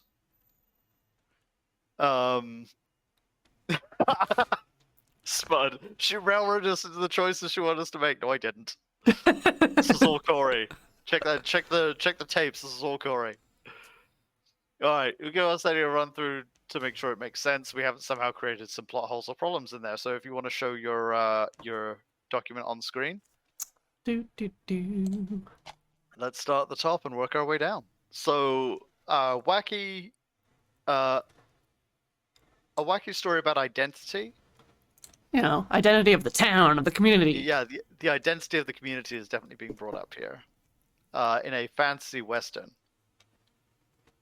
I gotta move my things out of the way here so I can see this. There we go. Okay. So Golem's pushing a cart versus newfangled steam engines. The island of Sodor meets Mad Max. So our Act 1, we have our Golem drovers. The Steam Baron arrives. We named him? Yep. Baron Stephen von Tütingen of Pembrokeshire. Comes to town with his new steam engine and challenges them to a contest. The rising action is they are challenged to pull a pull or push, which is funnier. Pull. Pull? Yeah, that's really good. They pull a load of boom goo out of town to a railroad yard, I guess 20 miles away. The boom goo will explode if it remains stationary under the sun. That which is our kind of big bombshell that we find out that, oh no, it's going to be an uncommonly hot day, and we decided to start this at high noon, so we can't actually stop until we reach where we're trying to get to. Plot point 2, this will make the Halifax explosion look like the Moose Jaw explosion. It's a slight incline of almost a 2% grade. We need to go faster, almost 4 miles per hour. Which moves to our climax in Act 3, where it's a head-to-head speed contest between an inefficient steam engine and a golem. Golem being driven by whatever skill test the players have chosen for their characters to be good at, I guess. Which ends when one of them gives out and rolls back down the hill and explodes. I imagine the golem would just let go. Well, if it's chained to the cars or whatever. Oh, chained to the load, yeah. Yeah.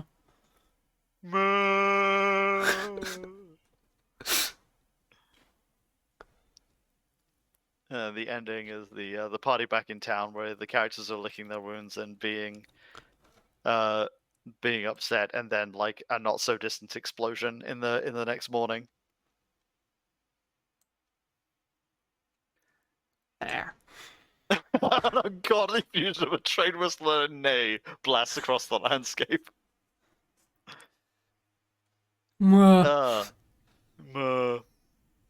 Alright, so our ally NPCs are the mayor, who only ever roots for whoever's winning. The crowd, who have big opinions, and The column who is big. yeah, and the golem, who is just big. Muh. We have our baron, who is a tech bro, all about disruption. He doesn't know how it works, but he does have an engineer who does. Vitor, who initially is sympathetic until you like. I think this is one of those like libertarian dudes that's like you kind of get what you kind like. They're kind of nice to talk to and kind of interesting until like around the 20th minute when they go 2 sentences too far, and you're just saying like, "Oh no, you're an asshole."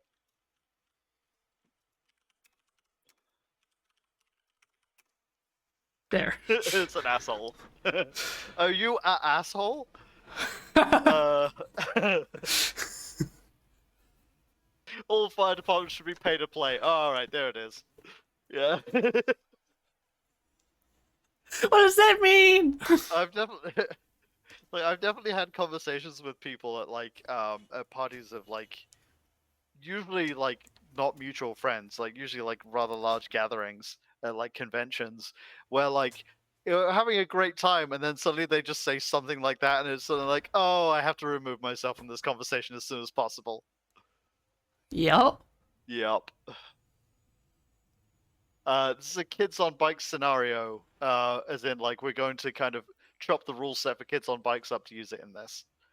And then our locations, we have the town of Great Plain, so named because it was the home of the largest plane until the blade fell off in the storm of '83.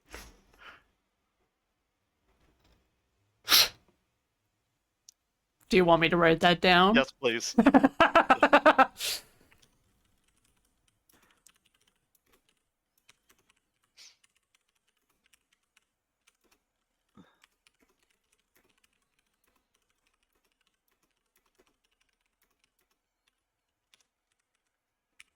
The storm of '83.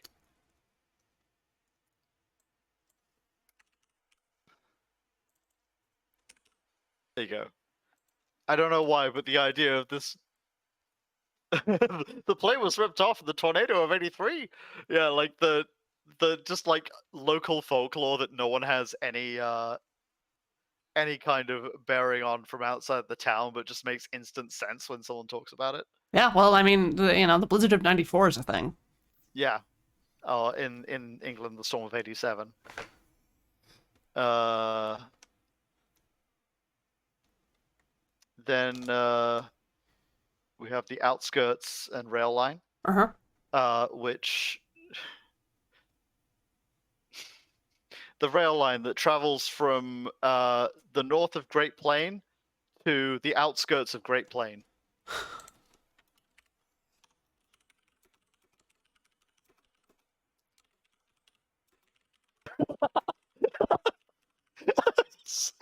First message I see in chat from this person, the depth and breadth of Seth.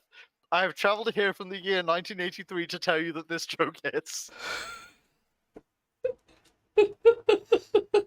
Amazing. Ah, chat's so good. Your chat's so good. It's true. Then the Burl.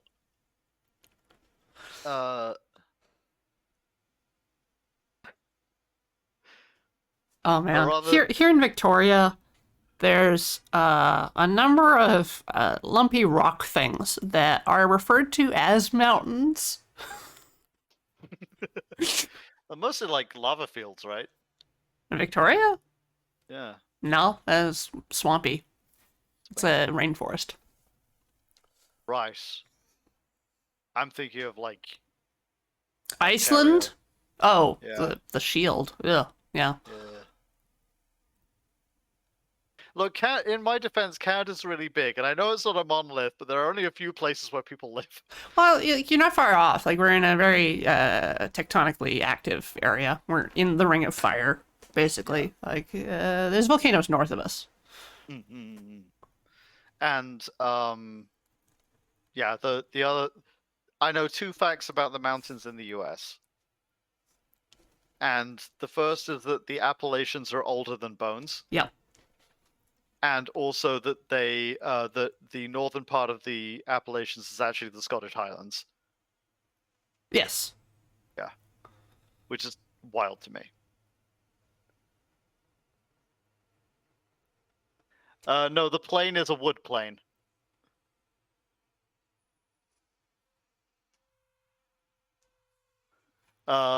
Coolest mountains. That's Rocky Mountain Erasure. I need a young, spiky mountain. Yeah. Still growing. Young in the prime of its life. Yep. Yeah, for smoothing and leveling. All right, Pangea. How could you forget about Pangea? It wasn't that long ago. I was about to make a joke, but I can't remember the name of it. Gondwana Land? That's it. Fuck. I was gonna be like, it's like, hey, I'm just happy to hear that somebody recognizes Gondwana, but I couldn't remember Gondwana, and so that joke failed. And now here I am explaining it, making it even funnier. Alright, the Burl. Yep. I just think that like not explaining why the hill is called the Burl is the funniest thing we could possibly do. Yeah. It's just there. It's just there. The Burl, the hill outside of Great Plain. Yeah. It's like flat and then less flat. Yeah. Extends at a massive it extends at a massive 2% grade. Yeah. A challenge for even the mightiest of golems. The Appalachians also correspond to the Atlas Mountains in West Africa, correct?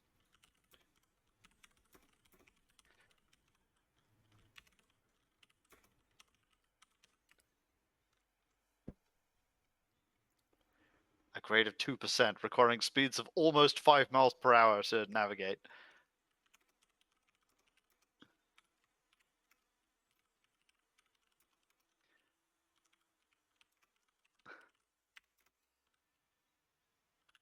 I think it's 4.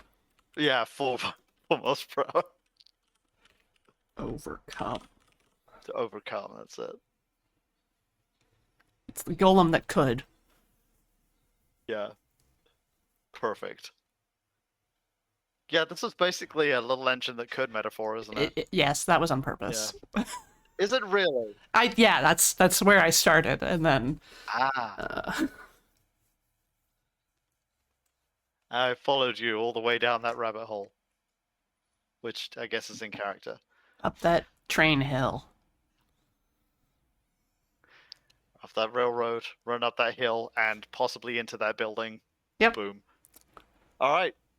So that's putting it all together. So with a final, if we can go back to the present here. Can you see that in front of it? No, good. You see that in front of it? No, good. Okay, cool. So obviously we're not going to run this. We're going to run it back, I guess. Like we're going to do another one since we've got 2 more hours here. One more. 1 more hour? I thought it was till 4. It's 3 o'clock. God damn. All right. Yeah, we'll have time to do it in an hour. But like, we're not going to run it, but I do want to talk about like how to run your best game. We did it. Obviously, yeah, we did it. So here are the 5 tips I have just to anybody who wants to run a one-shot who's never run a one-shot before. So number 1, focus on the fun. Don't let the rules get in the way of a good story or a good experience. Your players should always be having a good time, even if their characters are having the worst or last day of their lives.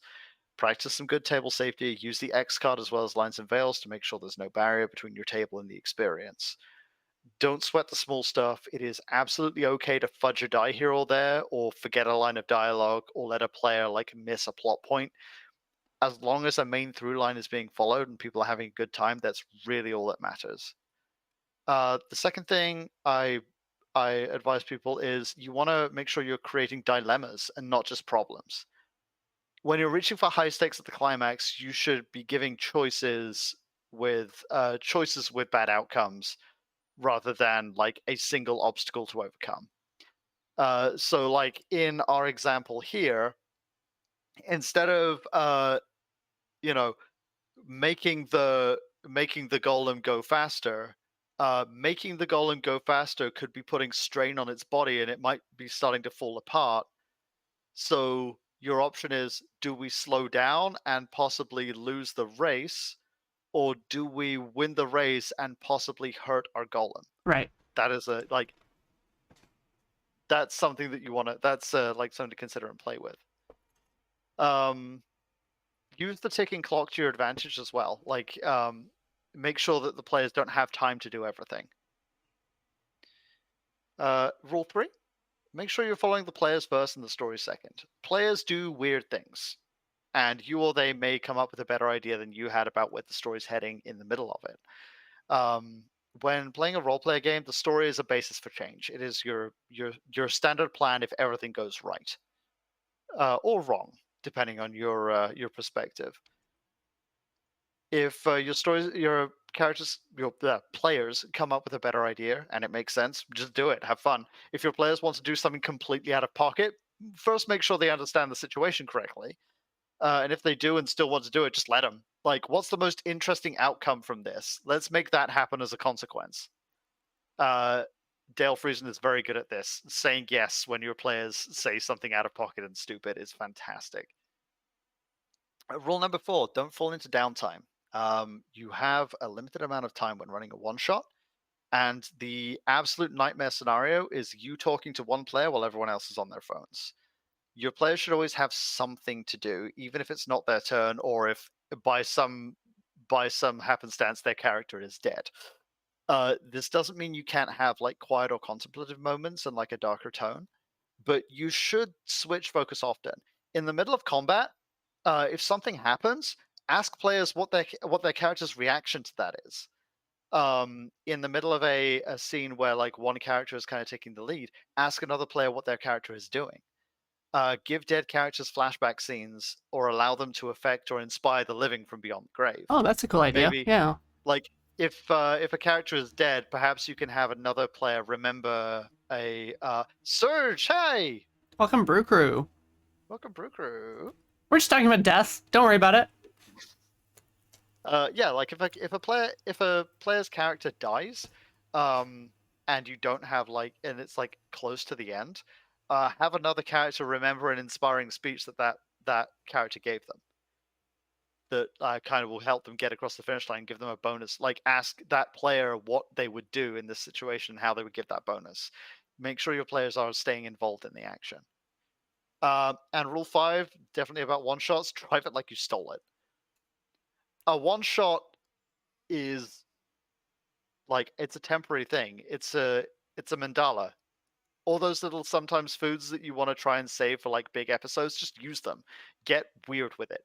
Kill characters, use big strange monsters, throw in your evilest villains. One shots should be exciting and interesting, and like, there's no consequence at the end of this game to the things that happen to the characters.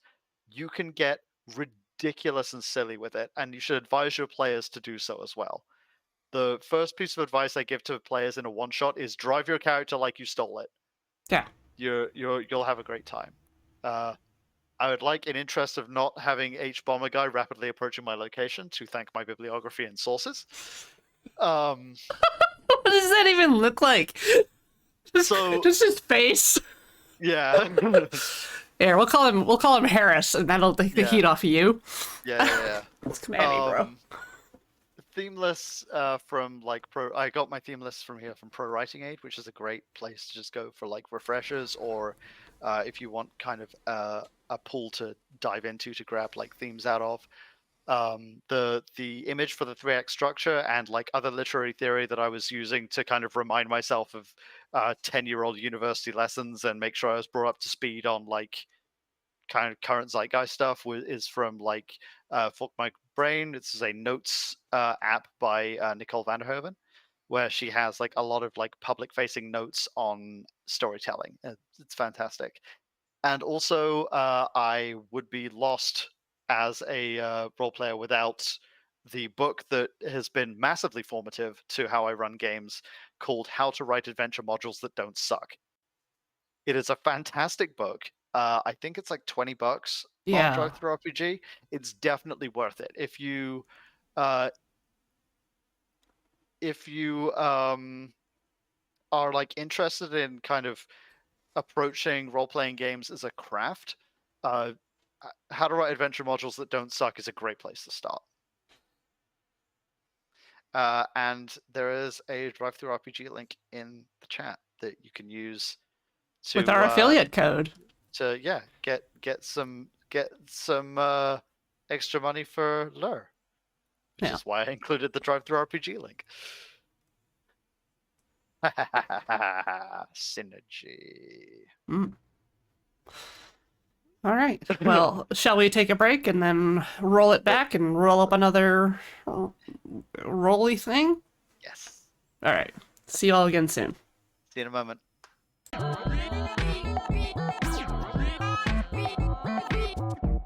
Welcome back, everybody, to Can't Draw Horses Club. Today, Adzy and I are writing one-shots. The best Yes. shots we can take. One shot's the best kind of shot. Except maybe Fireball. You think Fireball's better? I like Fireball. You could just hit everyone. I... I see. Shots. Everybody! You're welcome. So, I'm going back to my note stock as we... Line 69.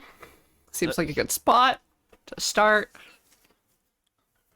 Let us begin again. So, let us start from the top with our tone. Tone.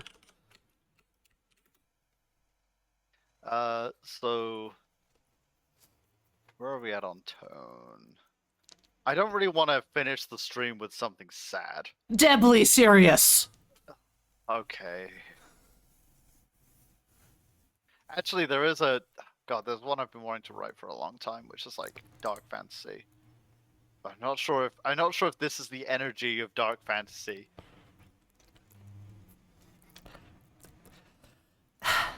What do you want to do, Corey? We have the energy of a wacky waving arm inflatable tube man. Mhm. And there's potential for dark fantasy there. But you just have to be aware that you're not gonna get it.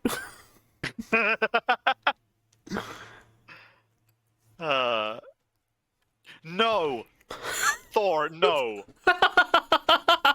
Chernobyl. Christ, Yeah. Have you all seen The Terror? All right, I need a note to rewatch Infinity Train. Yes. Okay, good. HBO. Tone. Tone. I mean, tone is a spectrum, so we can go Right in the middle. Bland. Manila envelope. Well, I mean, that's a slice of life, which is an absolutely fine place to live.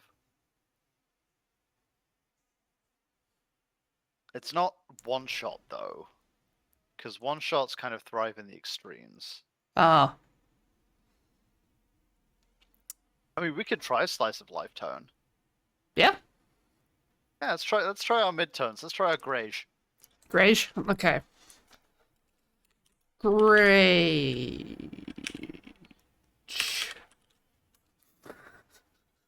Feels like there should be a U in there somewhere. I don't... Oh, well. Yeah. No, don't put a U in there. There. Slides oak leaf. Alright, sweet. And that gets us to themes. MS. MS.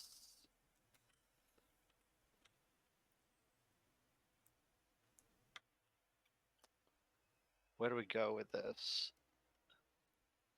A used car lot that doubles as sacred grounds. Oh.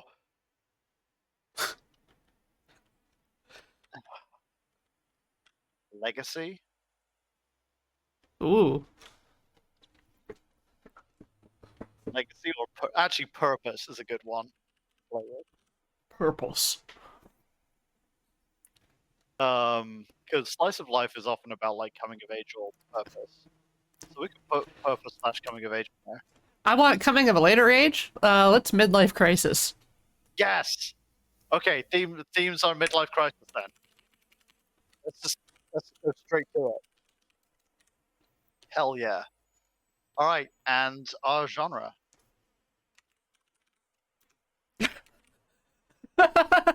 Okay, horror. You're vampires. Dracula's bored. Vampires having a midlife crisis. You know, you've been around. What is the 1,000-year-old vampires? The journaling game. I haven't played that one. Hmm. I know of it though. Someone mentioned Eldritch Horrors at a used car lot. I do like that. That's really good. So the genre is just paranormal fantasy. Yeah. Well, yeah, I'd say paranormal fantasy or contemporary fantasy. Contemporary fantasy. Yeah. Yeah. Or contemporary horror. Contemporary horror. You know, that goes really good with the mundanity of life. Hmm. The banality of the 9 to 5. Yep. All right, so our broad strokes. What's our status quo? Well, actually, no. Let's explore tone, themes, and genre a little more and figure out where we are. Like, what is our setting here? So, are we doing it at like?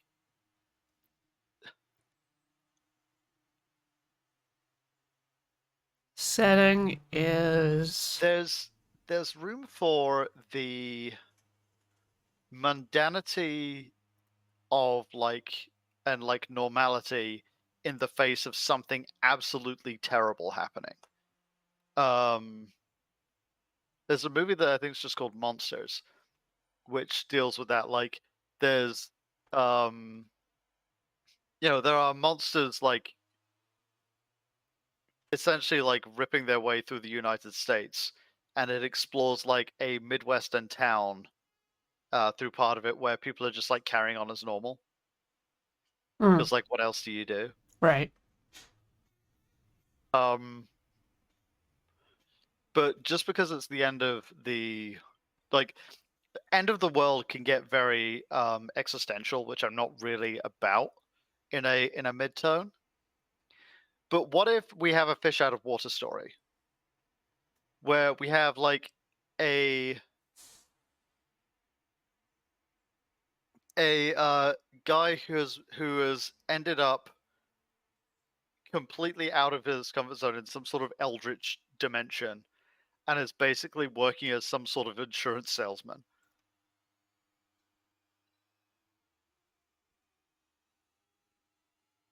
or Oh, similar job like that, like something that's just like almost literally soul sucking.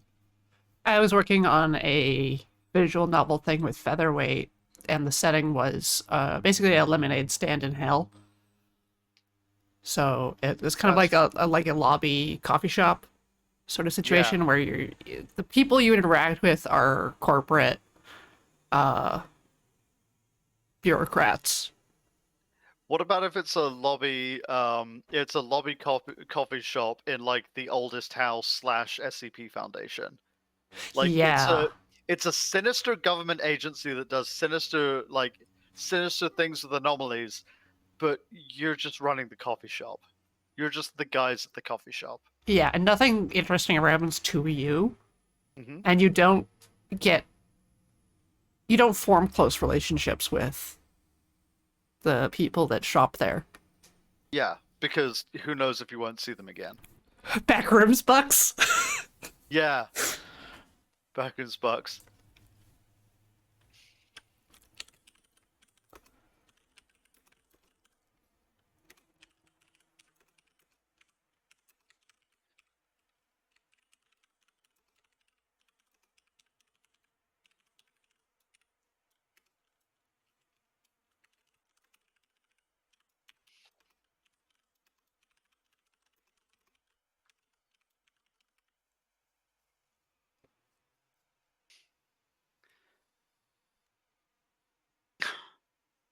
Yeah, like there's a small town outside that is just like essentially a barracks disguised as a very perfect small town. Or you're in like a Truman Show situation. Mm-hmm. So like like Square Dot Cubes has sort of mentioned it there. Like you're not actually inside the lobby. You're in the town outside of it. And sometimes you get travelers from out of town, and you have to sort of like chivvy them out as quickly as you can. Uh, Company town. Yeah. So what is our status quo? I mean, that is our status quo, right? Like in Act Yeah, 1. just that. Yeah, nothing happens, and there's no Yeah. movement or Nothing, variety.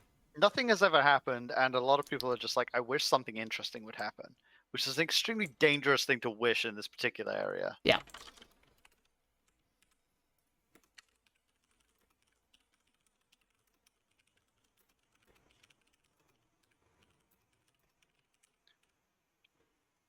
The people in the coffee shop wish it would, at least.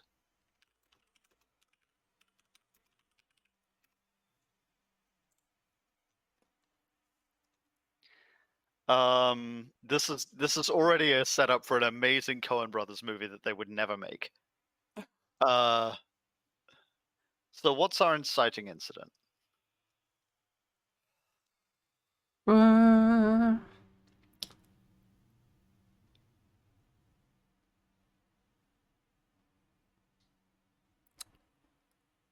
I mean, our inciting incident could be that like a uh a group of people who are just passing through town arrive.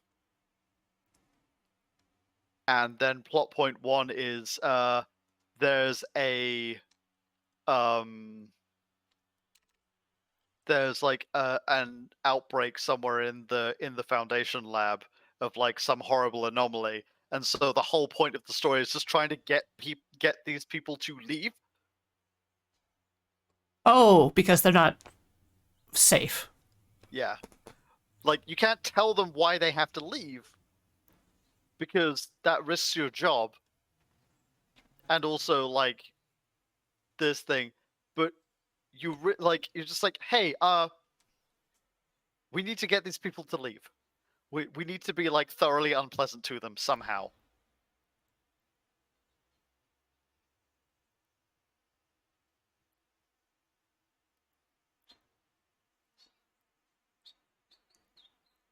But like I don't think that ties into our midlife crisis theme, Yeah, I'm not. which is I don't know about like the Stranger Things Buffy Hellmouth kind of. What if people from outside want to break in and they are staging their meetings and stuff at this coffee shop, so you can that's potentially help them break into the corporation for some excitement, or yeah. Inciting incident being that like a what you initially thought to be like a role playing group in like one of the back rooms or like a poker game or whatever in one of the back rooms is actually like a rebellious organization who want to break an anomaly out. yes, Yeah. and your choice is to either Yeah, assist them or not. or continue with your mundane life. Yeah. The visitors are four weird teenagers and their Great Dane. That doesn't play into our midlife crisis. That skews a little goofy. This is already a fiasco game.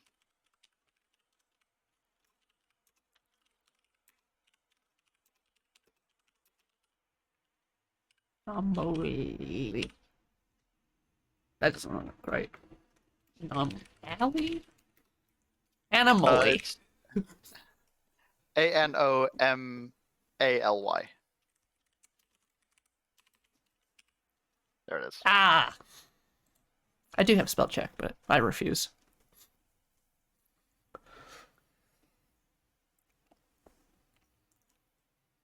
Uh,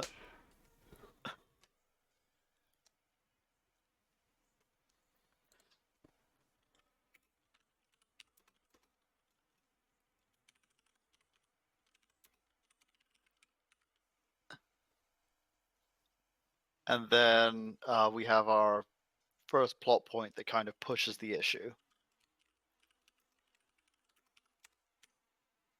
I mean, are you with us or against us?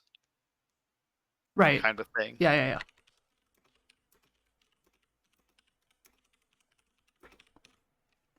Do you want to do something for once? Look at all this cool tech we have. Yeah. You could have a laser gun too. You're gonna spend the rest of your life grinding beans? Or do you want to do something that actually matters?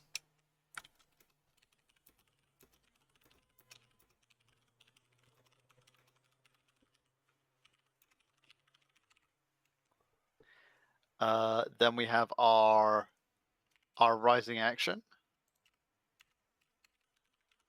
It's our rising our rising action is the preparations inside the coffee shop. Yeah.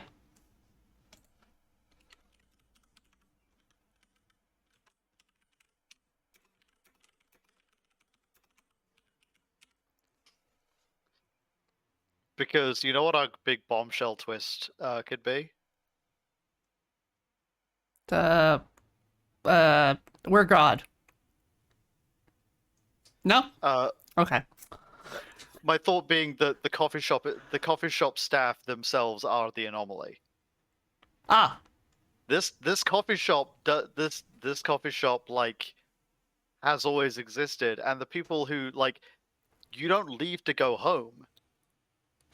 right. Like, think about it. Like, what do you do outside of the coffee shop? What hobbies do you have? It's Nothing. like, oh well, I have a wife.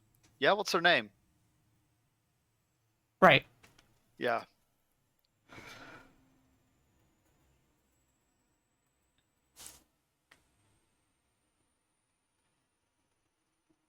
Yeah, we got the Hotel California of coffee shops. Yeah. There's always a worker in the coffee shop situation. Yeah, there's always a team of workers inside the coffee shop. The coffee shop always sells decent coffee. Yeah, so no one questions that it's still around. Yeah. The business continues to succeed, and it's not like wildly successful, but Yeah. The coffee shop and its staff are the SCP. They are literally trapped in a midlife crisis. yeah. Like, you are trapped in a dead-end job in drudgery. Wouldn't you want to break out? Get a new fancy red sports car, take your wife on a cruise. But I thought my wife wasn't real. She could be. Will you marry me? Coffee shop.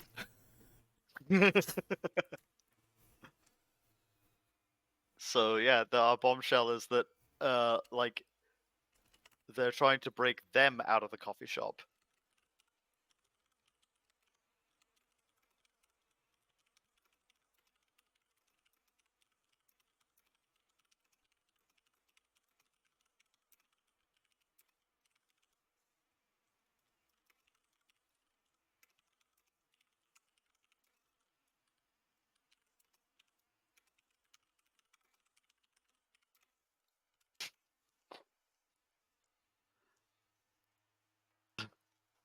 Scene one, Banner Corey enters the coffee shop.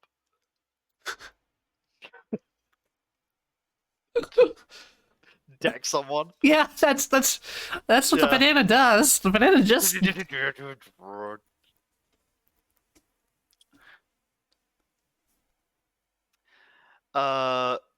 So then we have our plot point 2, which is the lead into the climax.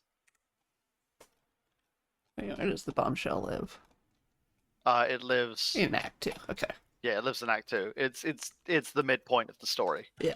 All right. So plot point 2. Oh, rising action is in Act 2 as well. It's Ah! rising action bombshell. Plot point. Boom. Yeah.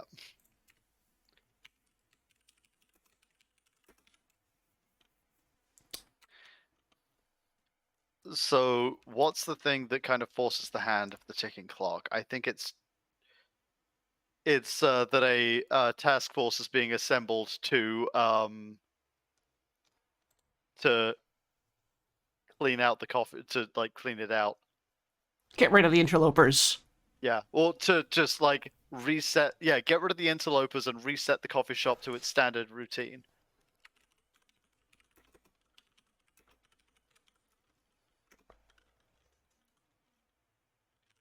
Because if they just kill everyone inside the coffee shop, they'll just come back the next day. Hmm.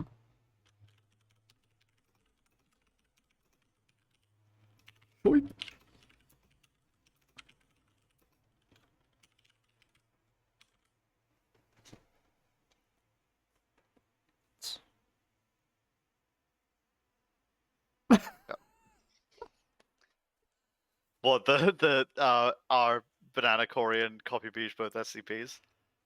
I haven't seen them. Haven't seen them in the documentation. Hmm.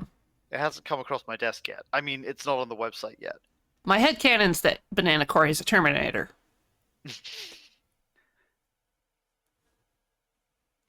The crap shot I wanted to do was to explain the banana thing was like, you know how they could teleport fruit? Mhm. They could only teleport fruit. So instead of a naked person being sent back, It's a banana. a banana. That's really funny, actually. That's... Why has that not been filmed? That's genius. I think they didn't want to like flesh out an actual story or justification for anything that's happening. I guess. But like, it's one of those answers that raises further questions.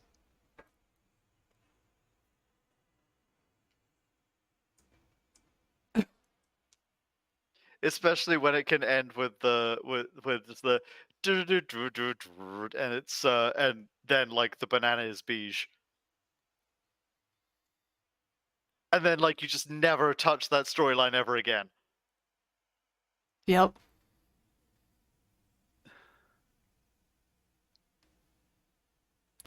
But no, yeah, just if I see that crap shot extant in the wild after this stream, I'm going to send an invoice to Beige.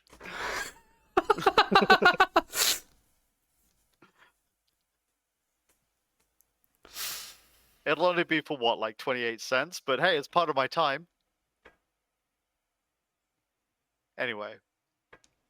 Task force intent on resetting the coffee shop to its normal routine. Which leads us up to our climax, which is they have to get out. ah. Get Out. The movie directed by Jordan Peele. Yes. So how does that shake out? Like, they can't just leave through the front door, because that's how they leave every night, and it just resets. Burn So it down. Burn it down. They have to burn down. Yeah. What happens if it's not here? Like, figuring out a way to get out of the coffee shop is an interesting one. My god, it's full of banana.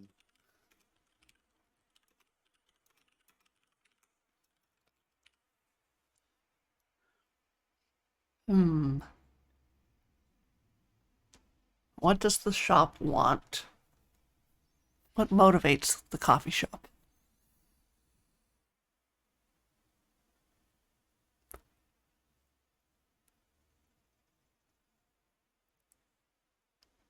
What is freedom? Thought we didn't want existential. Even though it's fun. Your entire one shot just devolves into a debate about, like, what even is a chair? The whole one shot devolves into Russian cinema. But walking out backwards? Yeah. Yeah, walking out backwards. The coffee shop is here to serve coffee. What if it ran out of coffee? Quick! It's like, quick, eat these beans!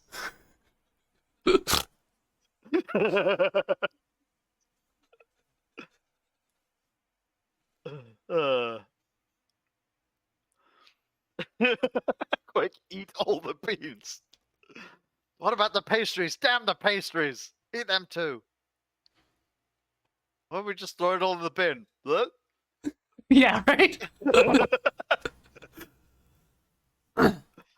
Yeah, figure out how to leave. Figure out how to make the coffee shop make you leave. Like You get I into want a garbage bag.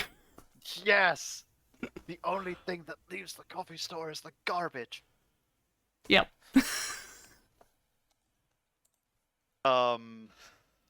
I think like we can leave that in brackets open, like have the players figure out a way to get out. Like we can give those as options, like remove all the coffee, burn the place down, put themselves in garbage bags to get thrown out.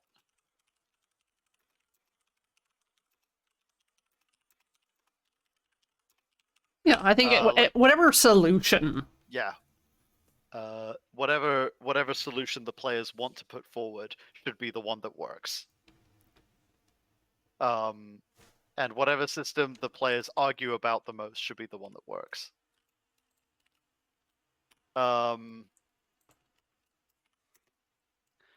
I think that one of the or like have the renegades replace them. Ah, The coffee shop needs its staff.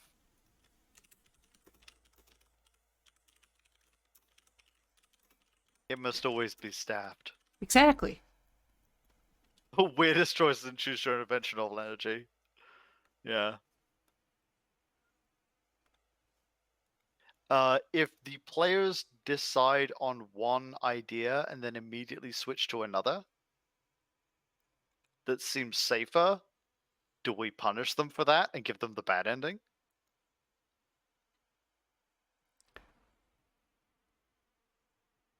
Yeah? So I guess the denouement, like there's two denouements possible here, which is that, you know, the denouement of like leaving the town or leaving the coffee shop.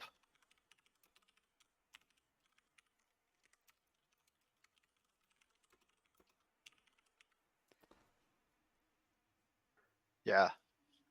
The good ending is they get out, and the bad ending is that they're back in the coffee shop again.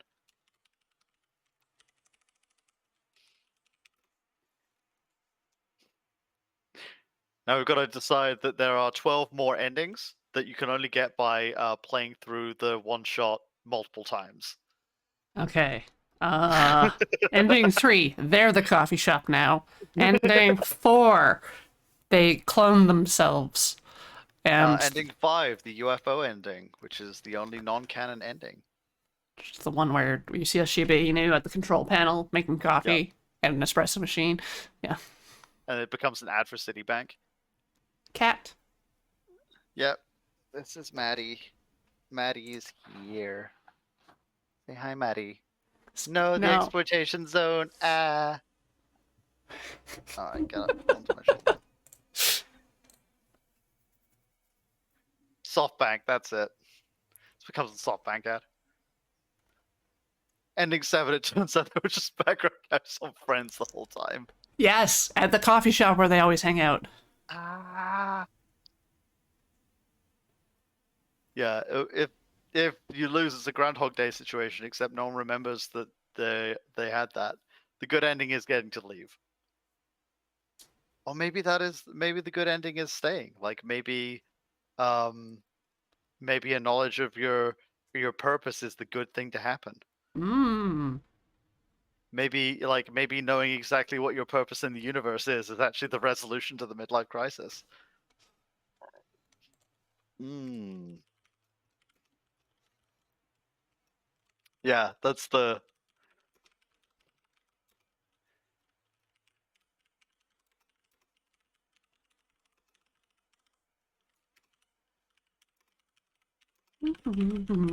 So I mean like I can't help it. that's the very like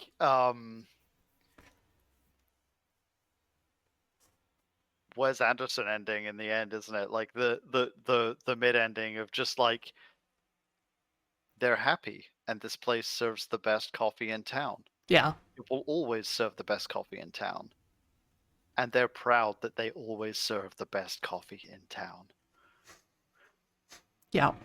That's a very mid-tone ending.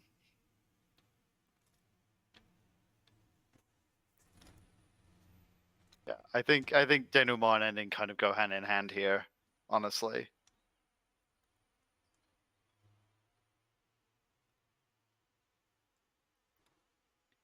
Wow, we kind of did that one fast. So, well, we gotta Gotta talk determine about a system. our. Well, we gotta do more than that because we gotta talk NPCs about and our. etc. Yep, our allies. We have about So, 10, are the 10, renegades 15 allies? minutes to do. Oh, we got time. So, we've got the renegades, which I think would be better served as just one person. The renegade scientist. Yeah.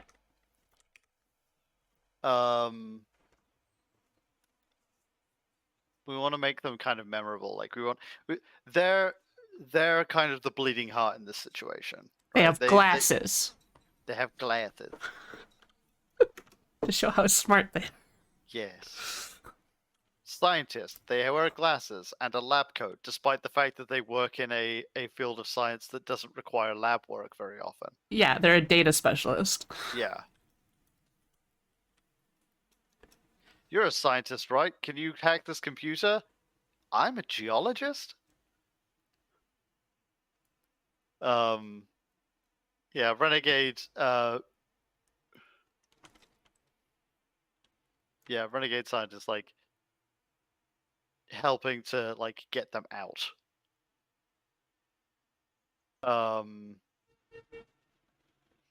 What's her name? The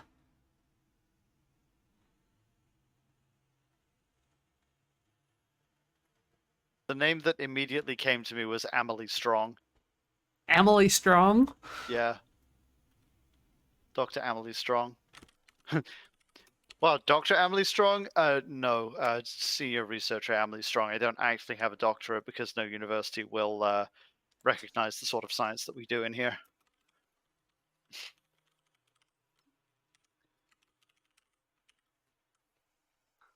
It's like she would be a doctor if if you could have a doctorate in applied theoretical physics. Or like applied whatever. No, senior researcher. Our villains. Is the coffee shop a villain?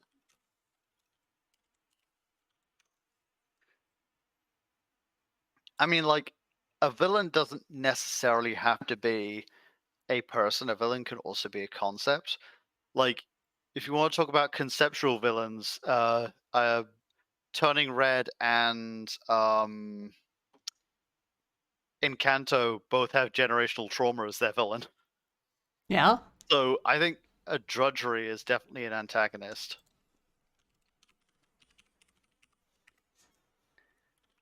Drudgery and maybe the, I don't know, corporate hierarchy, the task force. Yeah, the task force. Taste force. Oh God, what's the clever name for the task force that is designed to deal with the coffee shop? Task Force Brewmaster.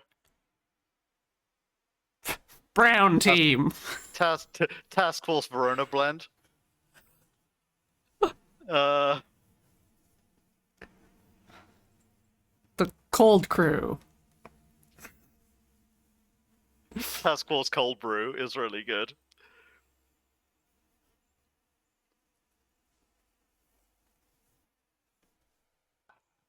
Americano. Task Force Americano. Task Force Grind Set.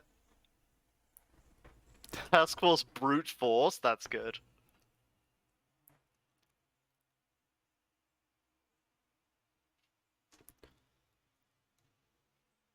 Ooh, codename Cappuccino.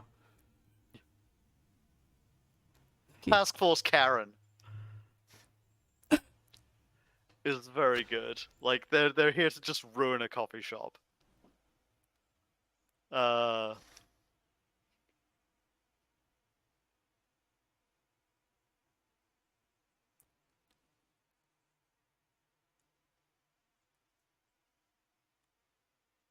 They're like the Central Park Brute Squad from Santa Claus. They're just like these irredeemable assholes.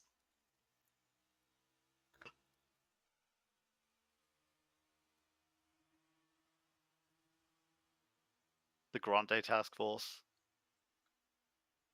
Task Force French Roast. Task Force Venti.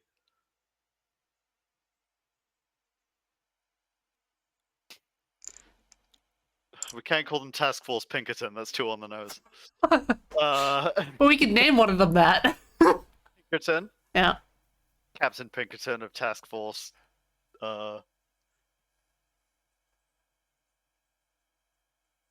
What's the name of the coffee shop?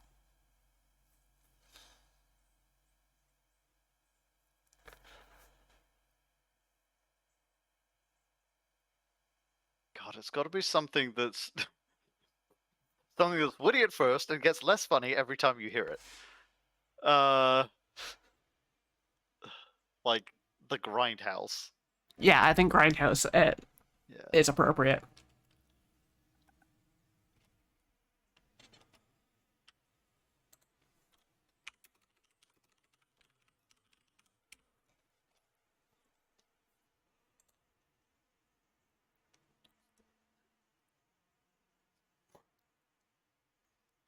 Agent Tim Task Horton. Force Pour Over.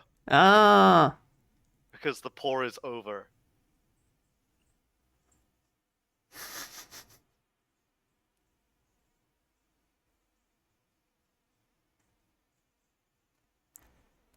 I mean, we have 12 minutes. Uh-huh.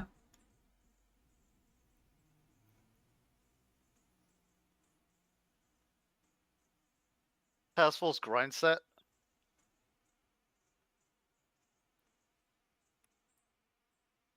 We can come back to that. Uh-huh. Locations. Well, we have one location. It's the coffee shop. The whole thing takes place inside the coffee shop. The Grindhouse.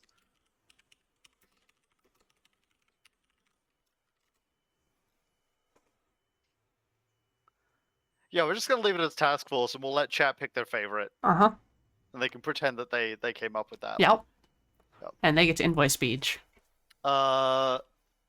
The Grindhouse has what would be a pleasant aroma of bacon and coffee. If bacon and coffee wasn't the only thing you'd smelled for days. Bacon and coffee is bacon and coffee is a welcoming smell until the only thing you can smell is bacon and coffee.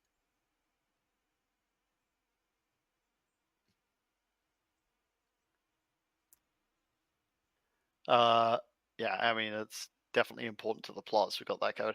Combats. I think this is a combat-free game.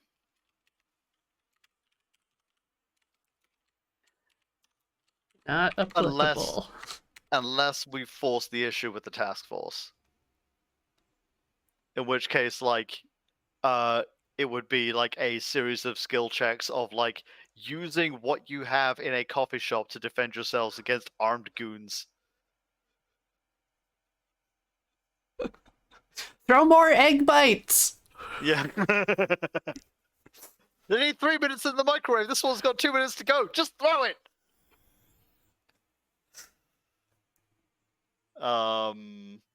Just going down through my thing here. All right, so our rule set for this one.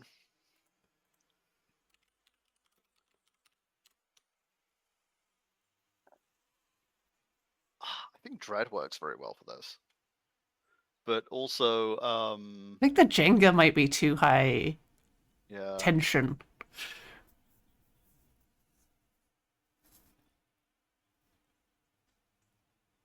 Fate would work. As would.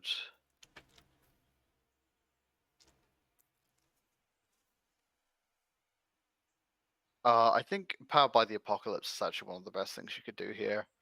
Or just create a. You could create a very simple, a simple system. I mean, like I have a simple system I use for one shots where like there are 5 stats. GURPS? No, we're not using GURPS. I've never GURPSed. GURPS is what happens if you decide that D&D is too simple Yeah. for telling a weird story. New edition GURPS might be different. Hi, I know it's 15 minutes till it's food time. Okay. Did you see her little beans up on my hand? No. Can I ask Serge to come up with the system?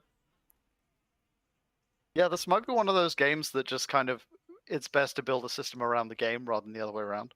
Yeah. And you just call the system Grindhouse, and it's great. Yeah, the grindhouse system. That's how you end up with Squilk, though. as one of your main resources.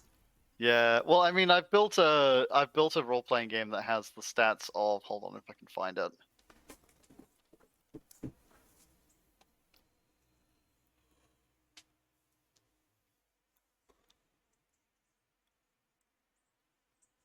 The six stats are yapping, chopping, hustling, farming, la patisserie, and like one skill of your choice. Oh. Yeah, that was the simple one I made, which was for can you Kaplunk instead of Jenga?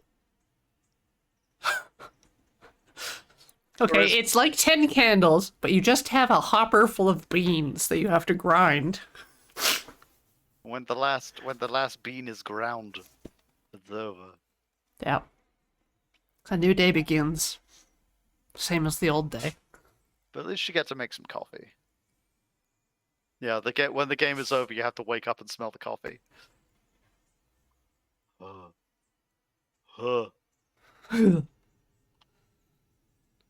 Horse. All right, so I think we've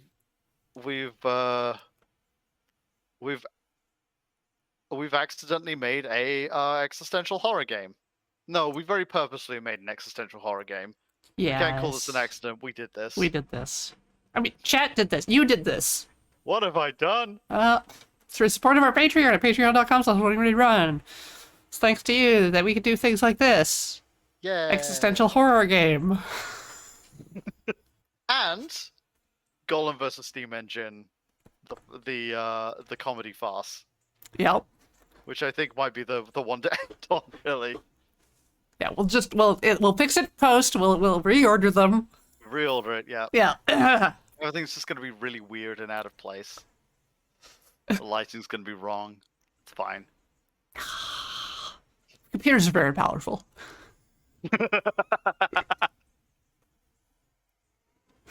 We'll just fix it with AI. Those words go together. Yeah. Who's gonna fix the AI, genius? All right. Do we want? Is this the point where I talk about the stuff that's coming up for me? Yes.